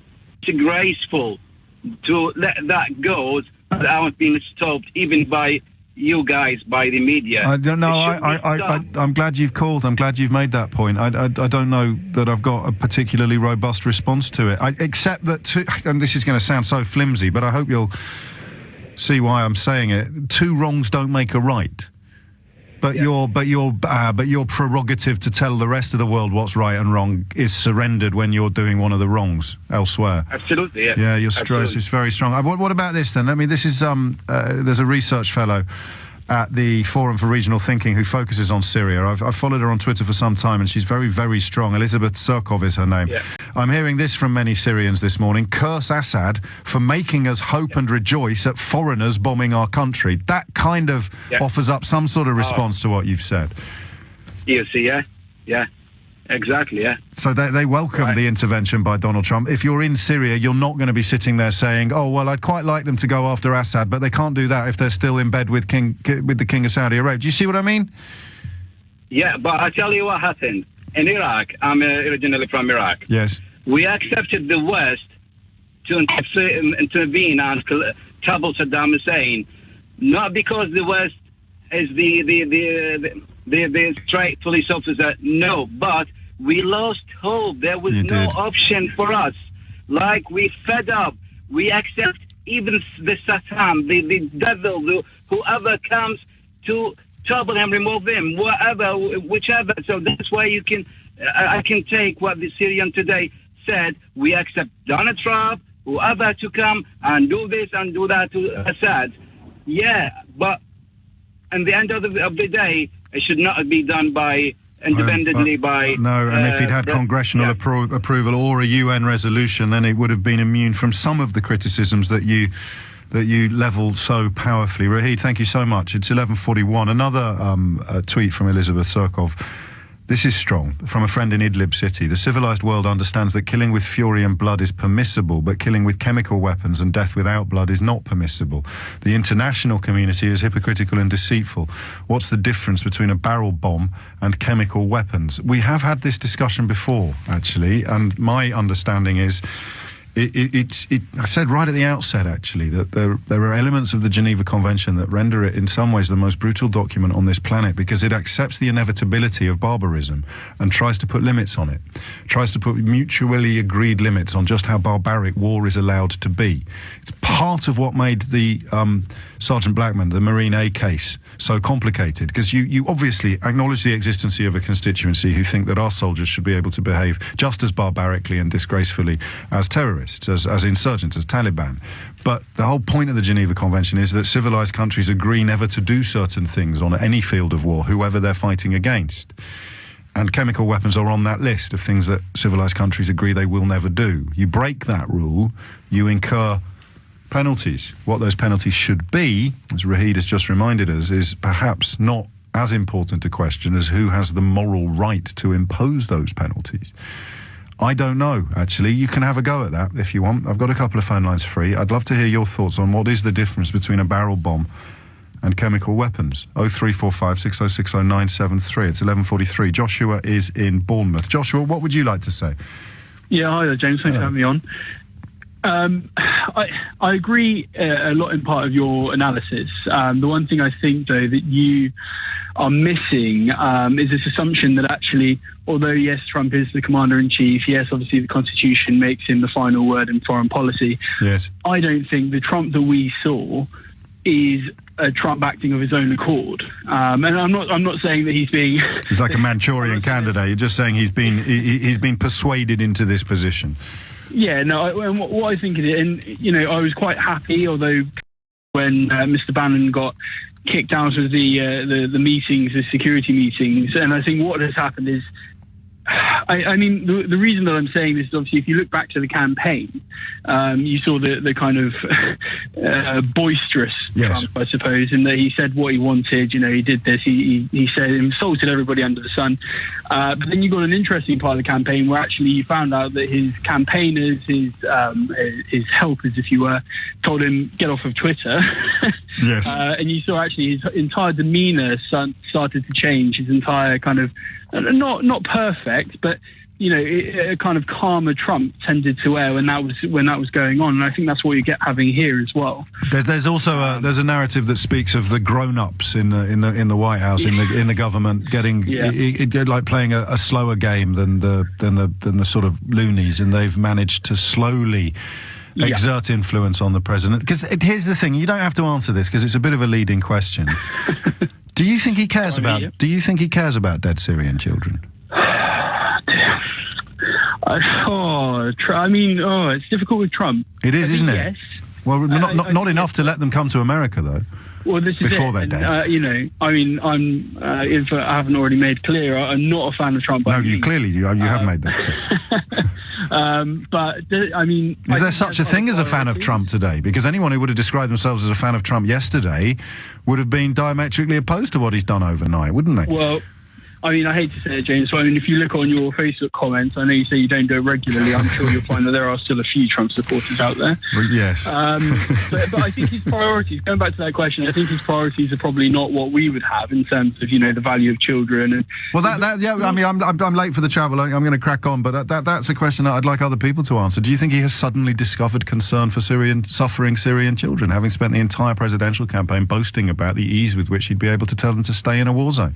0345 6060973 is the number that you need. It's 11:46, and sorry to be a stuck record, but the failure to properly understand just how stone cold bonkers these so-called journalists are at places like InfoWars is huge. The ramifications are absolutely immense. It's looking in a little further to that, because I'm cross that Jeff in Enfield managed to say on this programme that Al-Qaeda and the White Helmets are somehow part of the same organisation. This starts with InfoWars. The White Helmets, an Al-Qaeda affiliated group funded by George Soros and the British government, have reportedly staged another chemical weapon attack on civilians. So the claim is that it's all staged in order to ramp up opposition to Russia, because Russia, this is the truth, this is the logic of these people. Anyone talking to you about neoliberal globalist conspiracies, Russia is apparently the only bulwark, the only obstacle stopping bankers taking over the whole of the Middle East. This is what these people believe, and I still can't quite believe what they believe, if you see what I mean. I still can't quite believe that they believe what they believe. And because we can't believe that they believe what they believe, we kind of let them go unchecked during Brexit and the Trump campaign, when precisely these people were punting equally bonkers ideas, but people like me would occasionally see them and just think, well, no one's buying into that nonsense, are they?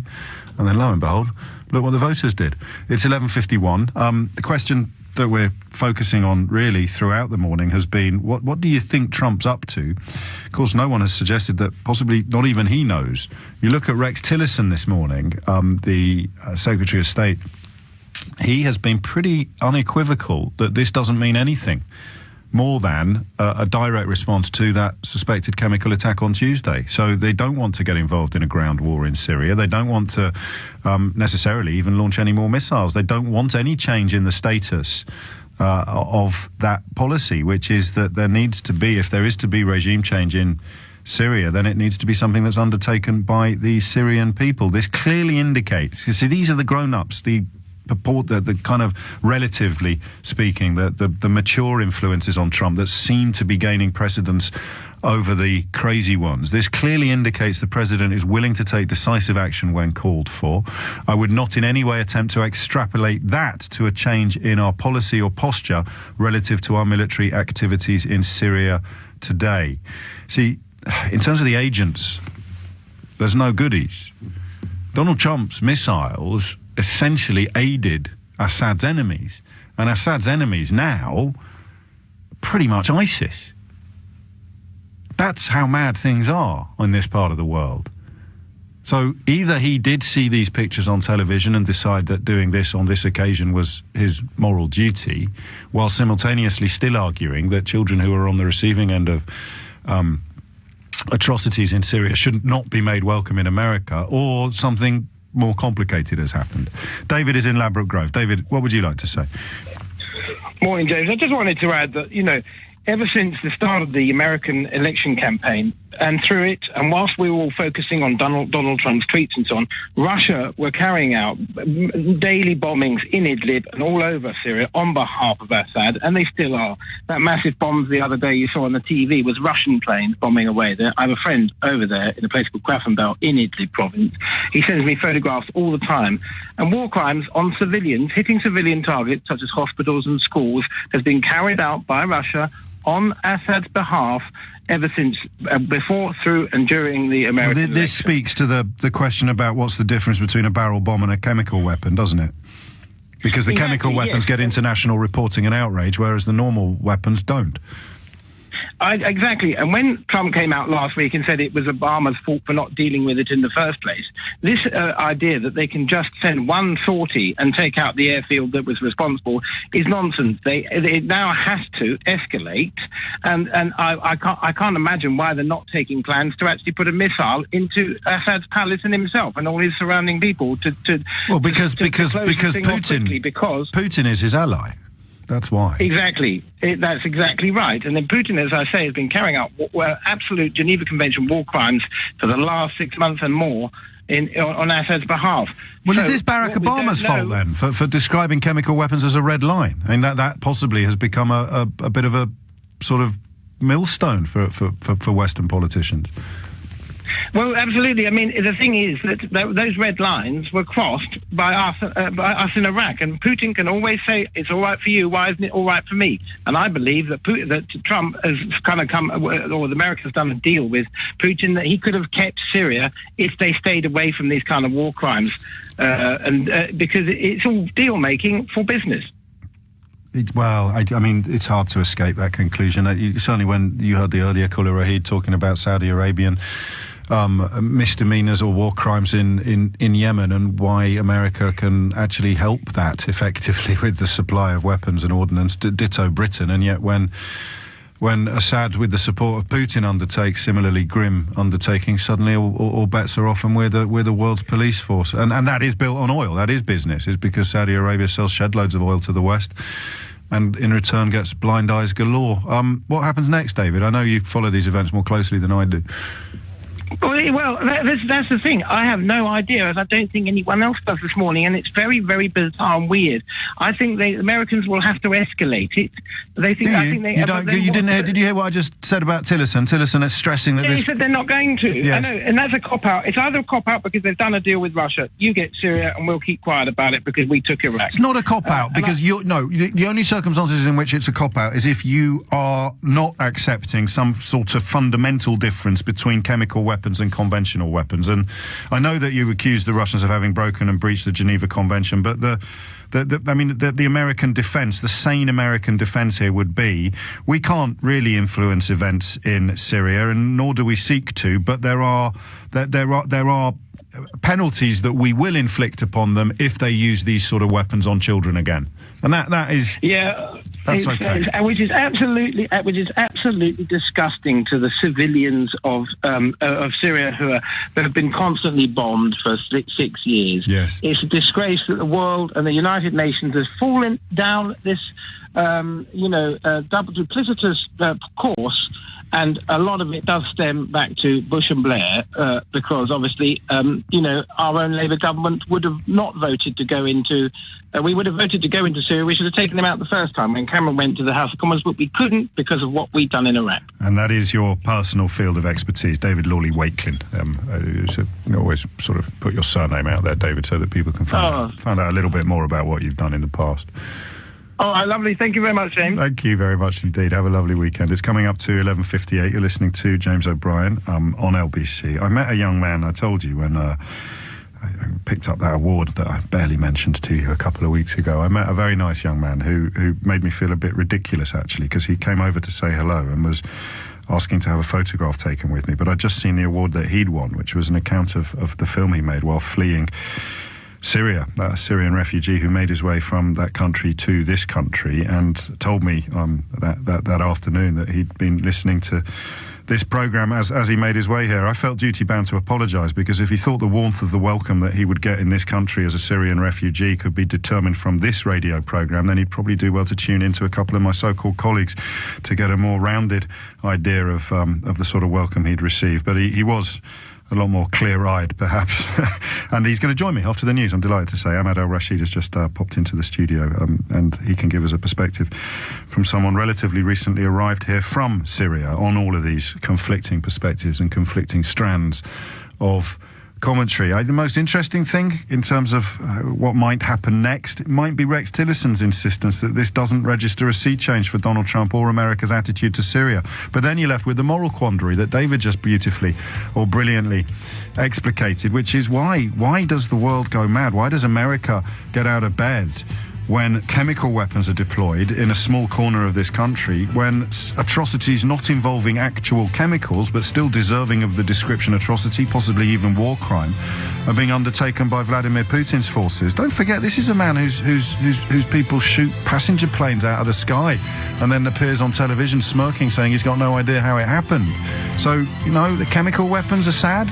Everything goes off the scale. Why? So many areas of interest to explore in the light of America's military intervention in Syria overnight, and not least the fact that Donald Trump's justification for doing it described Syrian victims, child victims of Tuesday's chemical attacks as God's beautiful children. And you have to remember that Donald Trump is the poster boy for people in this country and America who routinely describe children living in that part of the world, especially the ones who would like to escape, as cockroaches or migrant vermin or the most disgusting and disgraceful and inhuman of adjectives. And yet suddenly he's discovered some form of Christian compassion. It's prompted some confusion in many quarters. We'll continue to examine that. But before that, I want to introduce you to Ahmad Al-Bashid, who, when war broke out in Syria, and correct me if I get any of this wrong, Ahmad, you were studying English literature at the University of Aleppo. Yes, that's true. So let's start at the beginning, actually. You can stick around for a bit, can you? You don't need to dash off. Let's start right at the beginning, because we were going to get you in a couple of weeks' time and have a chat about you. This is obviously, events overnight have put a slightly different perspective on things. At what point, how soon after the Civil War started, did your life become unrecognisable to the one you were leading before? I was living in Aleppo, so when the Syrian uprising, started in 2011, Aleppo was, relatively stable, because it was like the economic hub of the Syrian economy. Damascus, the political hub economy, was Aleppo, so it was pretty safe, stable at that stage. Then later, in 2011, being 2012, things started changing. May 2012, there was more and more pressure on the Syrian government, and I was living in my town.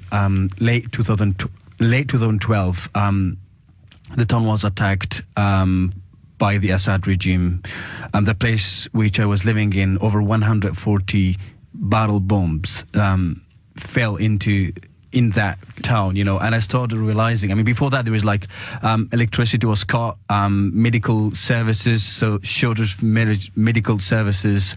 And is this because opposition forces or rebel forces were based in the town? Not really. My town is a bit kind of in a unique position, because it's a Kurdish town, and this town refused to allow Assad in. At the same time, they refused the rebels as well. So we were stuck between a rock and a hard place, and everyone was trying, both parties actually, like the rebels. Well, I'm not talking about rebels, I'm talking about the radical elements of the rebels. They accused us of being, Bashar al-Assad. So you're either with us or against us. Yes. You're not allowed to sit this one out, even though the Kurdish history suggests that they would be wise not to side with either aggressor.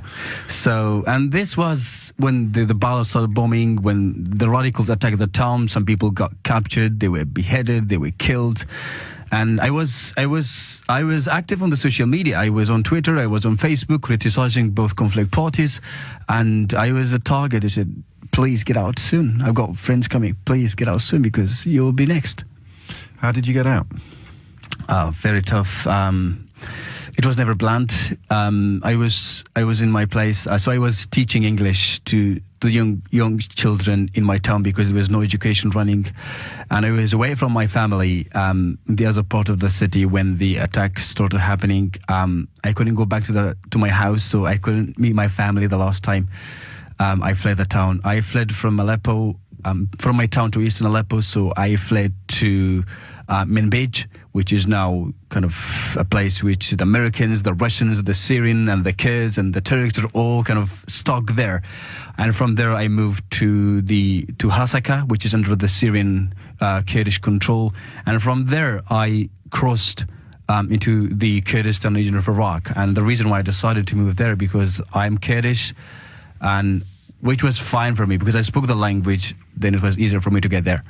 And how dangerous was that journey? I mean, you speak very fluently, but I mean, did people lose their lives making a similar journey to the one that you made?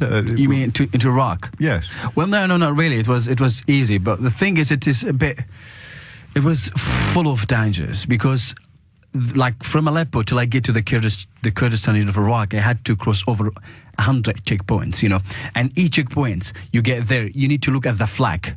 Which flag is that? And you need to change your narrative according to the flag. For example, when you get to the Syrian regime checkpoint, I had to stop there. I look at the flag. I know it's the Assad, the Syrian government. I'll stop praising the Assad government that you're the leader, that you're fighting the imperialists, you're fighting terrorism.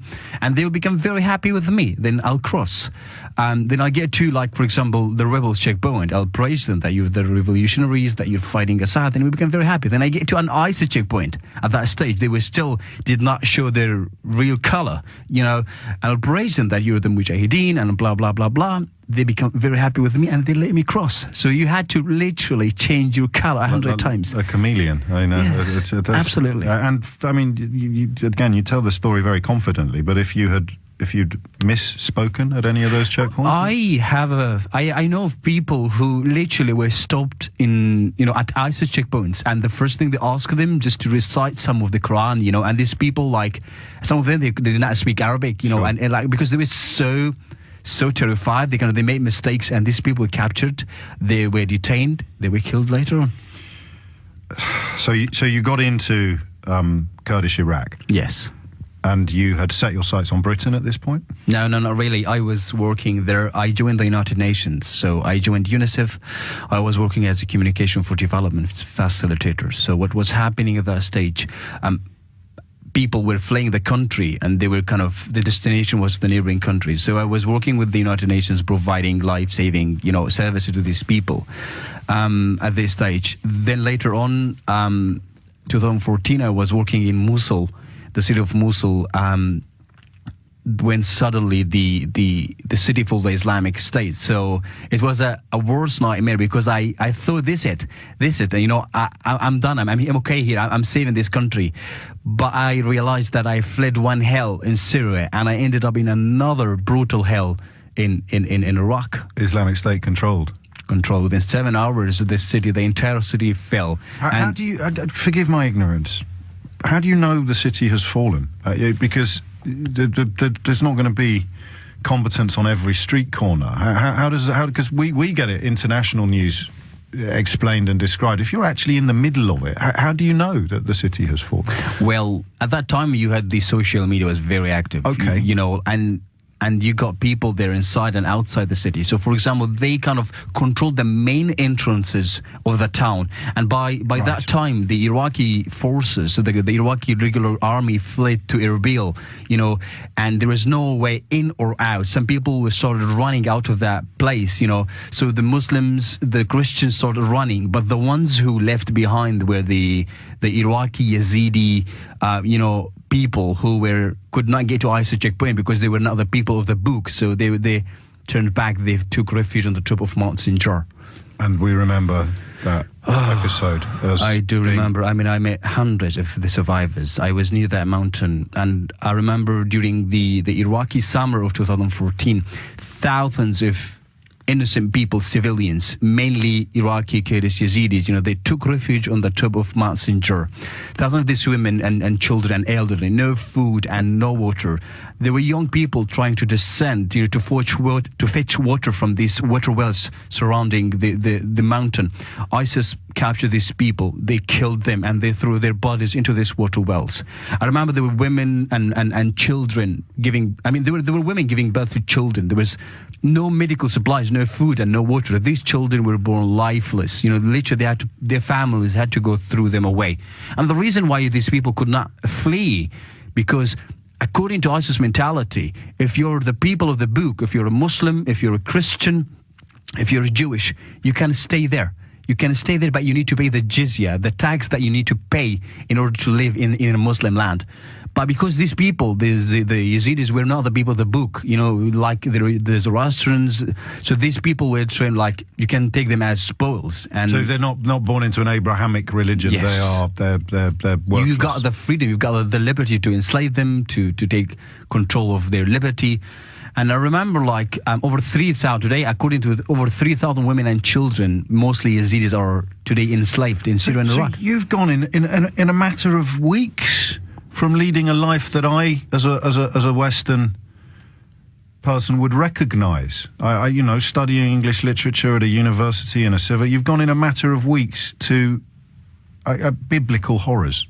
Yes, I mean, life has turned upside down for us. In 2011, I was a student, so I'll go to the pub, I'll go to the cinema, music, theatre, and 2 years later, I was in the middle of the hell. People killed, beheaded, burned, destroyed. So you knew you had to get out of Mosul? I knew I had to get out of Erbil because I was near Erbil, and ISIS was about literally 15 minutes. At that time, the Americans intervened and started bombing, Just to hold them back, really. To hold them back. And the locals, the Iraqi Kurdish locals, started fleeing towards Turkey and Iran, because this surprise took everyone by surprise. The march of Islamic State towards the town, and they run away. Yes. Because they knew these people survived the Iraqi invasion in the 90s and before that. And for me, being as a stranger then and seeing the locals fleeing was, all right, what I'm doing here. Yes, you've got to get out. Yeah. And we'll take the story up actually after the seems a little inappropriate given the journey that you're describing, but we're going to go and get the travel news now. I don't know that it stands comparison. You're listening to James O'Brien on LBC. Ahmad Al-Rashid is a Syrian who has lived in this country for a couple of years now after fleeing after the war. Well, you're hearing the story, and I'm glad that he's going to be able to stick around, because I think, like me, you'd probably quite like to hear all of it and then find out where it leaves him with regard to the most recent events. Most obviously, Donald Trump's decision overnight to launch missiles on a Syrian airport, a Syrian airbase, in response to that suspected chemical attack on Tuesday. It's 12:15. Ahmad Al-Rashid is a Syrian refugee who made the journey from Syria to the UK in 2015. We're still a couple of years away from his arrival on these shores, and I thank you for all the kind words that you've sent in. Julian Suffolk puts it best. Thank you so much for helping people to understand and identify with the human suffering in Syria. We're so glad your guest is safe, and we wish him well in the future. We certainly do, Julie. So, Ahmad, the march of Islamic State on the town in which you had essentially fled to after coming out of your home means you had to hit the road again. Yes. That journey was more or less hazardous than the one before. So you're heading for Turkey now, presumably.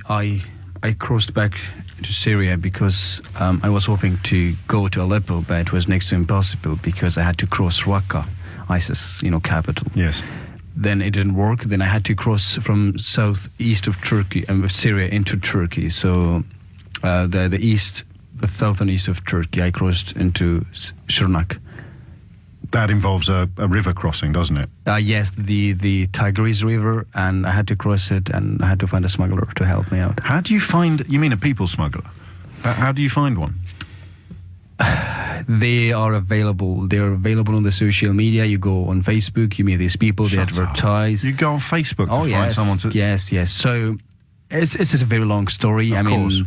These people go on Facebook and they post. They say, for example, we've got this trip from this point to this point, and it will cost you this. And if you're a Syrian, this is a disclaimer, you will have 20 or 30% discount because, we know that situation in your country is very tough. So they help us. And we contact these people, and we meet the brokers that work with them. So the way I crossed from Syria to Turkey was through one of the smugglers who was working with the other side of the border because I had to cross the river, and there was lights, on. This be the Turkish authorities trying to stop people coming into the country. Yeah. So in the middle of the night, 12 midnight, the smuggler said the other side of the border will turn off the light for 3 minutes, and if you're lucky, bribe to the soldiers. Of course, Well, you say, of course, this is an alien world to me. I have no idea. Well, I think what is the logic behind turning on the light for 3 minutes? Sure. So it's that you will have 3 minutes and you will cross. If you're lucky, within 3 minutes, you're there. And if you're not lucky? If not, then you either get shot or you sent back. I mean, you need to go to sail back on a small dinghy. So you got over? Yes.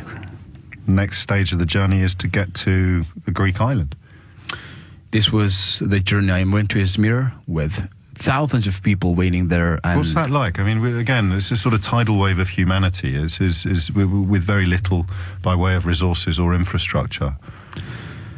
I mean, yes, indeed. I mean, you could see like wherever you go there, you will see Syrians, you will see Afghanis, Iraqis, literally wherever you go. And throughout my journey, like from the Middle East to the UK, wherever you go, that's kind of a human chain from the Middle East to the heart of Europe. People from the Middle East on the move. Wherever you set your eyes, the people, they're refugees, they're migrants, they're whatever, they're human beings are on the move. And yeah, I mean, the worst part of it was in Turkey, for example.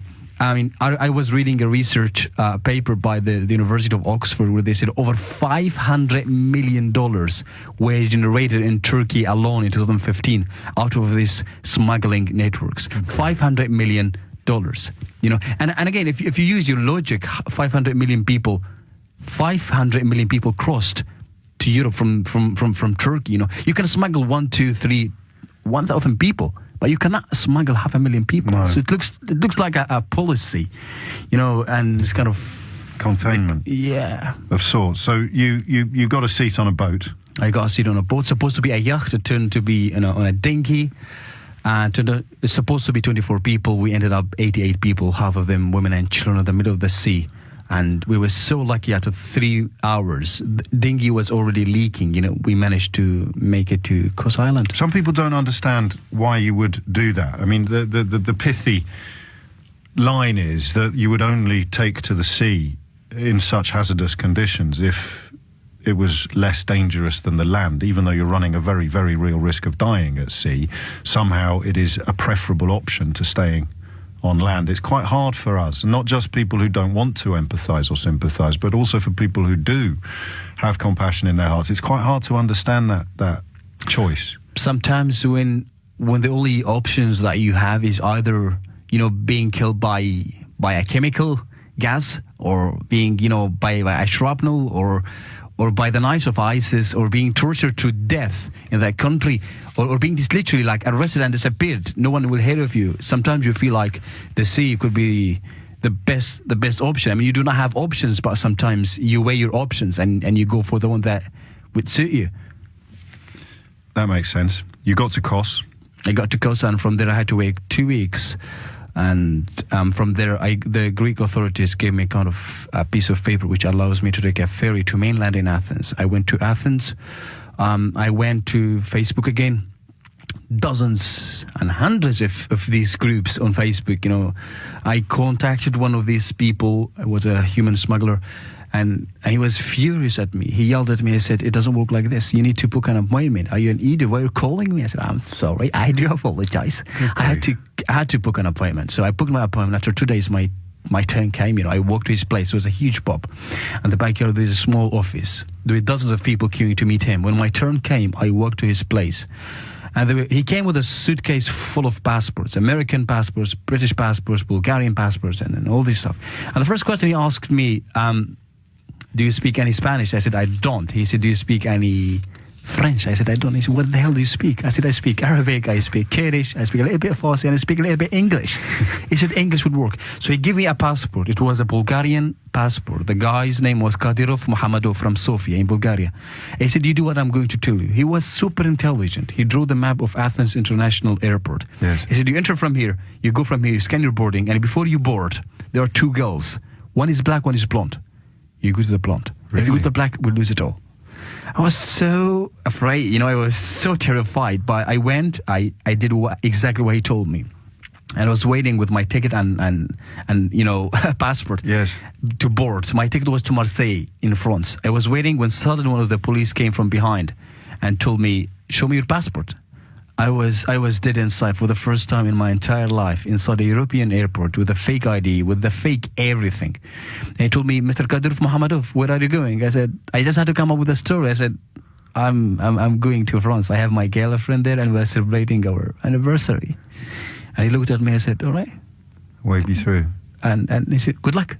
And I landed. I boarded. And the first thing I boarded, I ran to the toilet and I destroyed my passport. Because the smuggler told me if you land in France with this passport, the French will confiscate the passport. You'll be fingerprinted, send you back, deport you. You're gone. There's no future for you in this continent. I landed in France, and to my surprise, I was literally in the street because it was the Schengen area. And so you just walked through Marseille Airport? Yeah, because it was inside the Schengen area. I had a European passport. And you'd already destroyed the passport, so you were in many ways then I one went step forward, 2 steps back. And now you got to Calais, which is synonymous in many British people's minds with the refugee crisis. It was pretty hellish, the jungle. It was called the jungle for a reason, but everybody is there for a reason, and that is to try to get to Britain. Yes, I met many people. The majority of people I met were fleeing from horrible situations. Like, you've got people from South Sudan, I met people from Eritrea, I met people from Syria, people from Iraq, people from Afghanistan. And if you ask what is the common thing between these places, you would even know, well, it's not a good place to live in. It's not, you cannot survive in most of these places. A dictatorship, awful situation, no security, no prospect for a human being to live there. So I lived about 2 weeks there every day, jumping off the car, fences in the back of cars and lorries. The last night in Calais, a smuggler from Egypt, an Egyptian smuggler, he put me and other 7 people with a little boy in a tanker full of bread flour. He said, you'll be in London in 2 hours. I said, great. When the smuggler walked away, he looked the hole which we slipped through, and it was total darkness.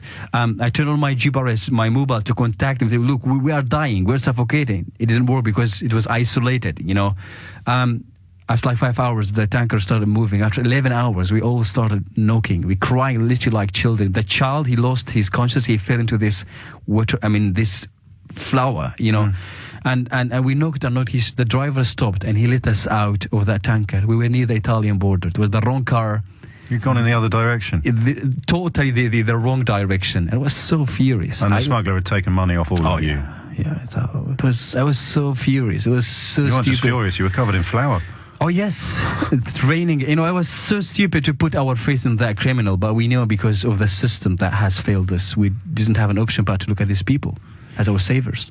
It's coming up to 12:30. Mac's been in touch, so I'd love to look in your box of trolls right now, James. I can't believe there'd be a single person who doesn't want to welcome your guest to the safety of the UK. I admire your heart, Mac. I'm not going to break it just yet. It's coming up to 12:30. You're listening to James O'Brien on LBC.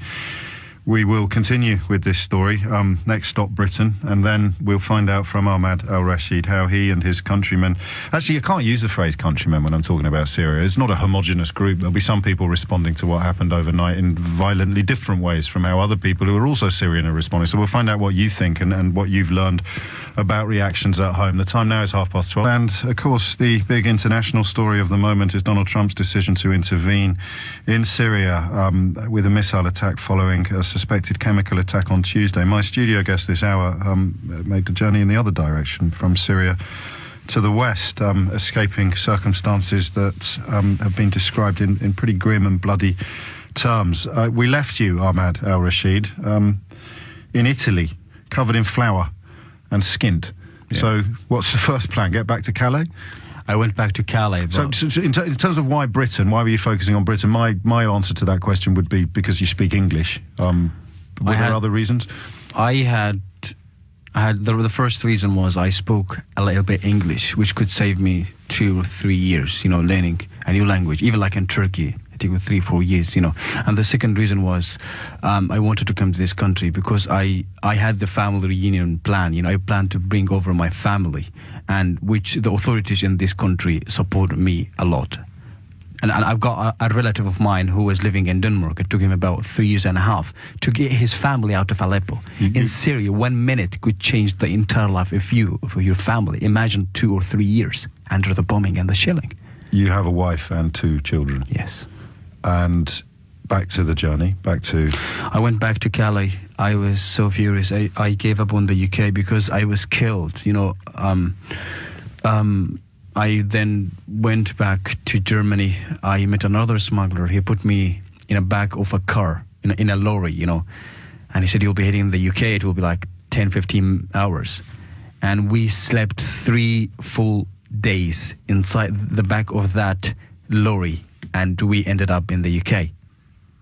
And you applied for asylum? I applied for the asylum. First, when I arrived, the authorities, the police, they arrested me. They transferred me to the immigration. So the security checks, fingerprints, hundreds of questions. Then I was detained. I was taken to Yalswood detention center. What are they suspicious of? I mean, they're suspicious that you haven't come from where you said you'd come from? Because we have, as you've probably discovered, there's a tension between a genuine refugee. There's a great desire among many people to believe there's no such thing as genuine refugees. So what are the authorities trying to do when they question you? The first thing was, from the security point of view, to make sure that I'm a safe person. I mean, you're coming from a conflict zone. I mean, well, would guarantee them that you are not, whatever. So a lot of security questions. Then they wanted to make sure that I am a Syrian, because there's a lot of people are coming here and they're pretending to be Syrian. So they wanted to carry a lot of checks, a lot of questions. For me, I had to prove that I am a Syrian. I'm a genuine Syrian. And you proved that? I did prove that because I studied there. I've got all my documents. I've got my papers. I knew the language of the country, the history of the country, and the political situation of the country. So a lot of questions on this. And after 19 days, the UK government, the Home Office, granted me the refugee status, which entitles me to stay in this country for 5 years and enables me to study, work, and get my family out from Syria. Have you? I did. This was the reason I'm really so grateful, because the minute I got my family in Heathrow, I was so lucky, because I felt that we're all reborn again. Because that night I had 2 daughters that I never met before, and meeting them for the first time was so surreal. I knew that I'm going to go to bed tonight, and in the morning when I woke up, I don't have to worry that they might be killed, they may be gassed, may be kidnapped or beheaded.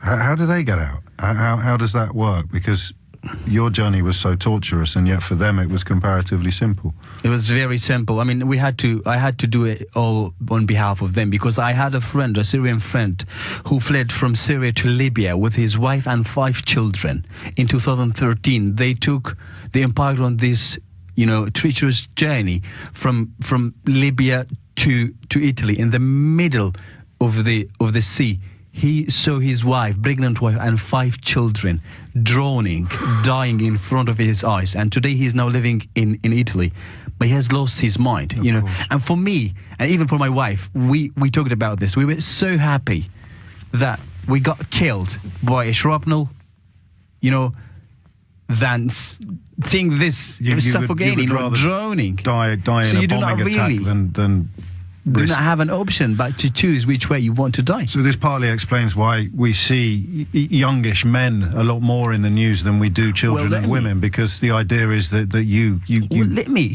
Let me bring this fact. I mean, in the Syrian conflict, over 90% of the people who lost their lives are young men. Because they are the targeted. The government wants to conscript them. The radical elements want to conscript them. They are the ones who are fighting, And that's why a lot of these young people are fleeing, because they do not want to get involved in this fighting. They got no stake in this fighting. Because it's not a question of fighting for your interests or your rights. If you're being asked to choose between Islamic State and President Assad, you're fighting for your enemy either way. The thing is, this is a war, and it's a worse kind of war. It's a civil war, where you do not have an enemy. It's your own government. It's your own army killing you. It's the supposition. I mean, the opposition used to be your friend. The person who shared the same desk with you or the same car is turning against you. You do not have an enemy. You don't have a friend. You don't have... Yeah. So, I'm glad that you feel welcome here. I'm glad that your family has been welcomed here. The situation in Syria has not improved since you left. Has it got worse? Sadly, it got worse and worse. I mean, for us, the Syrian, we never imagined that it will be like this. We thought it would be 1-2 weeks when the uprising started. Today, the situation is just beyond imagination. According to the recent figures from the United Nations, and these are very recent figures, over 5 million people are taking refuge in the neighboring countries. Over 8 million people are internally displaced. Over 500,000 people are killed. Over 1 million people are wounded in that country. Over 3 million children are out of school in that country. It all happened in the last 5 years. Is there any, we'll get on to what happened overnight in a moment, but presumably the longer you've been out of Syria, the harder it's become to discern any light at the end of the tunnel? I mean, it seems from the West looking in that there's less chance of peaceful resolution now than there was perhaps before Vladimir Putin arrived, or even before that. I think the US, the West, the UK, France, the international community has lost a great opportunity to resolve the Syrian crisis in 2011 and 12. We were all peaceful. There was no ISIS. There was no Daesh. Was there such a thing as moderate rebels then? Because this was the great mystery. Our Prime Minister spoke about offering support to the kind of good opposition to Assad without any of that support finding its way into the hands of the bad opposition to Assad, the extremist opposition. I mean, it all started at the beginning. It all started from universities. There was young people, students, doctors, professors taking to the streets, and protesting and not demanding the overthrow of Assad. They wanted political, economic reforms. But sadly, things changed, and Assad used force. And a lot of people, especially the radical elements, took advantage of this. But certainly there were young people, zeal. They were so ambitious to change the situation, but sadly no one came to their rescue. And the only ones who came, they were the radical elements. I see. I see. So that once that opportunity was missed, it wasn't something you could then return to because the game had changed. Yes. The rule has changed. The players has changed. The ones who protested at the beginning were either killed or, disappeared. The good rebels don't exist anymore. It's very difficult to say they do not exist. They do exist, but they cannot. They're the ones who are really taking control of that country, or the majority are the radical elements. But you still have Syrian opposition you can consider them being, as moderate and can do something, but they are a minority at the moment, sadly. So, I mean, I almost hesitate to ask you such a crass question, but when you found out, first of all, about the chemical attack on Tuesday, that presumably fits with the pattern of behaviour that you've witnessed before, that you've seen before. And then when you woke up this morning, you found out that Donald Trump had ordered a missile strike. Does it seem to you that anything deeply significant has happened this week? I mean, on a personal level, I do not know, because the Syrian conflict, over 500,000 people killed. I don't know what is the message. Why you're intervening now? In 2013, over 1,000 people lost their lives, because of these chemical attacks. I don't know what's the message, probably, which the Americans want to send, that enough is enough. This is how a lot of Syrians, I went to Facebook and Twitter, a lot of people say, well, it's right then to kill 1 million Syrian in a conventional way, because of laws of barrels or whatever. Yes. But once you use the chemical weapons, it means this is a red line. I mean, this is ridiculous. It makes no sense on the ground. It does not make sense at all. But I think it's political. The message out is political for Assad, that you need to be careful, that it's not what you need to do. I mean, it's not what you used to do before. And I think the damage has been caused anyway, and I don't know. The thing is, all right, you go and strike this military post today. What is your backup plan? Where are you heading? If Assad employs chemical weapons again, then that question becomes even more urgent. All right, what if he does not employ chemical weapons, but he carries on with all these hundreds of thousands of ways of killing people? So why is it you focus on the chemical weapons that you intervene, but if he does not use it, you do not intervene? And what is the point? And yet, the people that you encountered on your journey here come from countries where the West has invaded.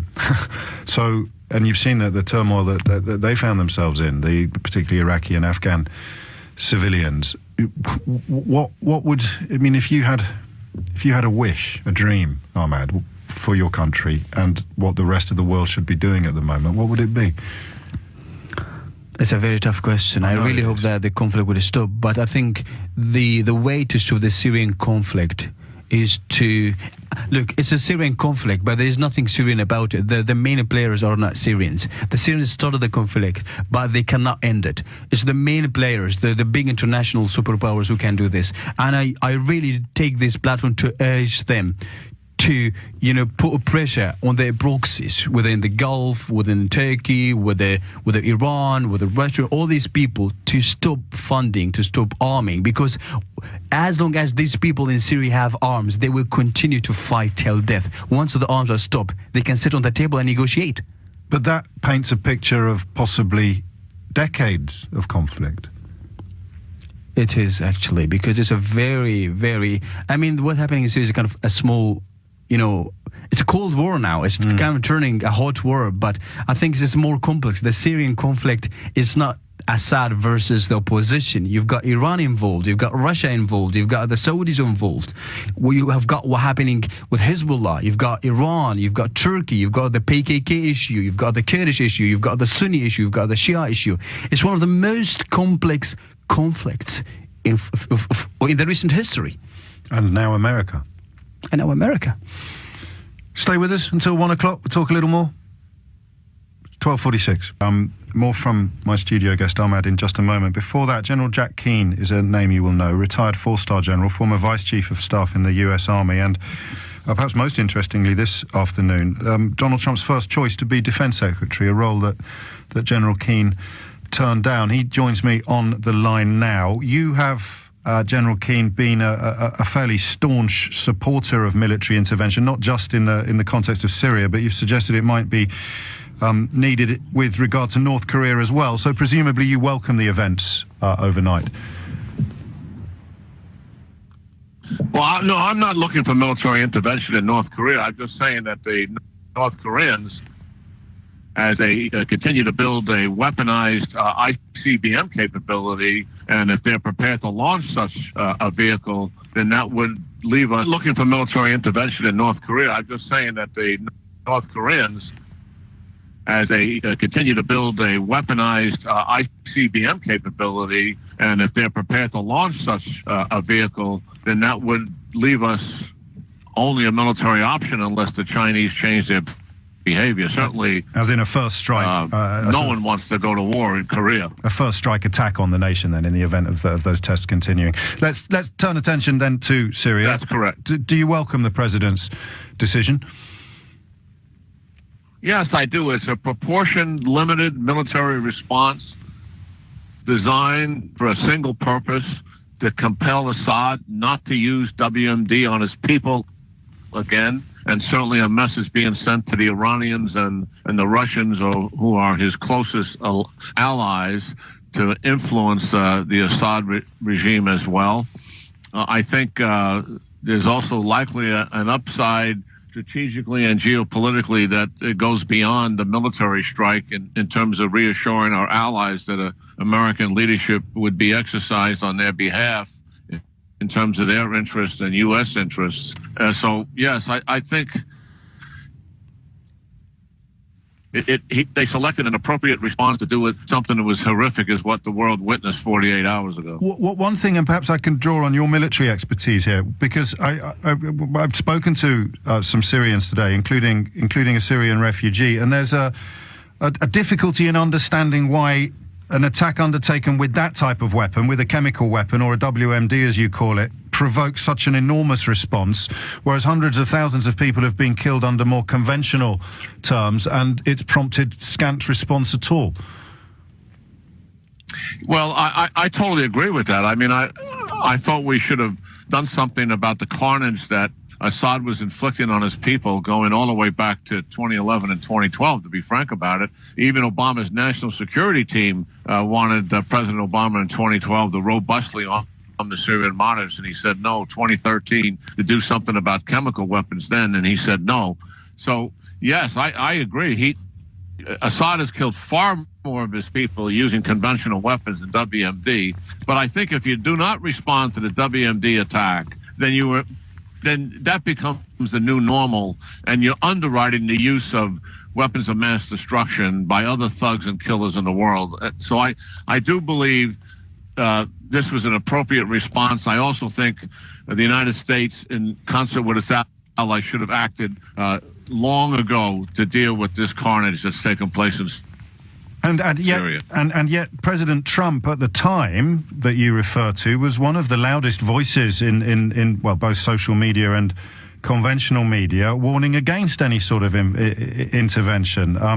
Be prepared, there is a small chance that our horrendous leadership could unknowingly lead us into World War III when President Obama was considering action, and then not shortly after that, the president must get congressional approval before attacking Syria. Big mistake if he does not. I appreciate you're not in the administration, you turned down that opportunity, but do you understand his complete change of heart? Well, I don't think we can hold President Trump accountable to his views when he was a real estate developed businessman in New York City, never having received a classified briefing in his life, and then accepting the office of president on January the 20th. Anybody looking at his reactions to the WMD event and what it did to the children and the human beings who were affected by it could tell that he was personally and humanely affected by what took. Do you think it might, in that case, evidence a softening of his attitude towards refugees as well?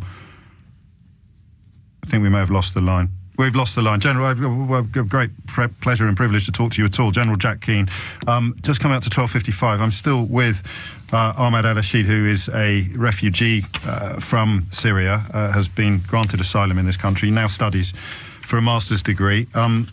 I've done something a little bit naughty that perhaps I shouldn't have done. I've told listeners that you were kind enough to tell me when we met at a ceremony recently that you listened to this show on your way here, and I felt I should apologise to you if I'd given you the impression of the sort of warmth of welcome you were going to get, because this programme, and my colleague Sheila Fogarty is here as well, we sort of sometimes feel that we're swimming against a tide of nastiness and negativity. But of course, that's just my perspective. It's perfectly possible you have felt warmly welcomed to these shores. Yeah, to these shows. I mean, in this country, my experience since I came to this country has been one of the most fantastic experiences. I came to this country after I got my refugee status. I was asked to move out because I finished. I'm now not an asylum seeker anymore. Yes. I was literally in the streets, and that's why an English family from Ipsum, in Surrey, and they set up this charity called Refugees at Home. They told me, come live with us. I lived with them for about 5 months, They helped me, they supported me, they sharpened my English, and they helped me meet new people. They introduced me to professors, and the people, and they said, you can apply for the scholarships. And I applied, and I managed to get a scholarship. And because of their support, today I'm doing my master's in violence, conflict, and development. And when my family came from Syria, I didn't have a place. I had to move out, And again, these people came, and another group of people called Wickham Refugee Partnership, and they opened their hearts, they have opened their homes. And today I'm living in a property. The landlord said, I'm not going to take any penny from you till you are on your feet. And they, within 24 hours, they furnished the house, and my family was welcome. The community is great. We've got volunteers visiting us, teaching us English, looking after me and my family. They're welcoming us. I think it's one of the most greatest experiences that I've really, really been through after surviving the horrendous situation in my country. And I would like to take this opportunity to thank all and everyone who welcomed me and who welcomed a lot of these people and knew why they're fleeing. And yeah. Do you know what they are, Ahmed? Those are British values, mate. They are the British values. They're the human values. At the end of the day, if you're a British, if you're American, if you're African, if you're whatever, you are a human being. We've got the same blood. We've got the same heartbeat. We've got the same hopes. So we are not different. We are the same. People can find out a little more about your journey. You contributed to that BBC documentary, which is why we met at that awards ceremony, Exodus, Our Journey to Europe. Is it still on iPlayer? Can people still get hold of it? It is still on iPlayer. So you've told us your story, but of course it would merit revisiting. Thank you so much for coming. It's a pleasure. No, it's not. It's our pleasure. It really is. It's our privilege. That's it from me for another day.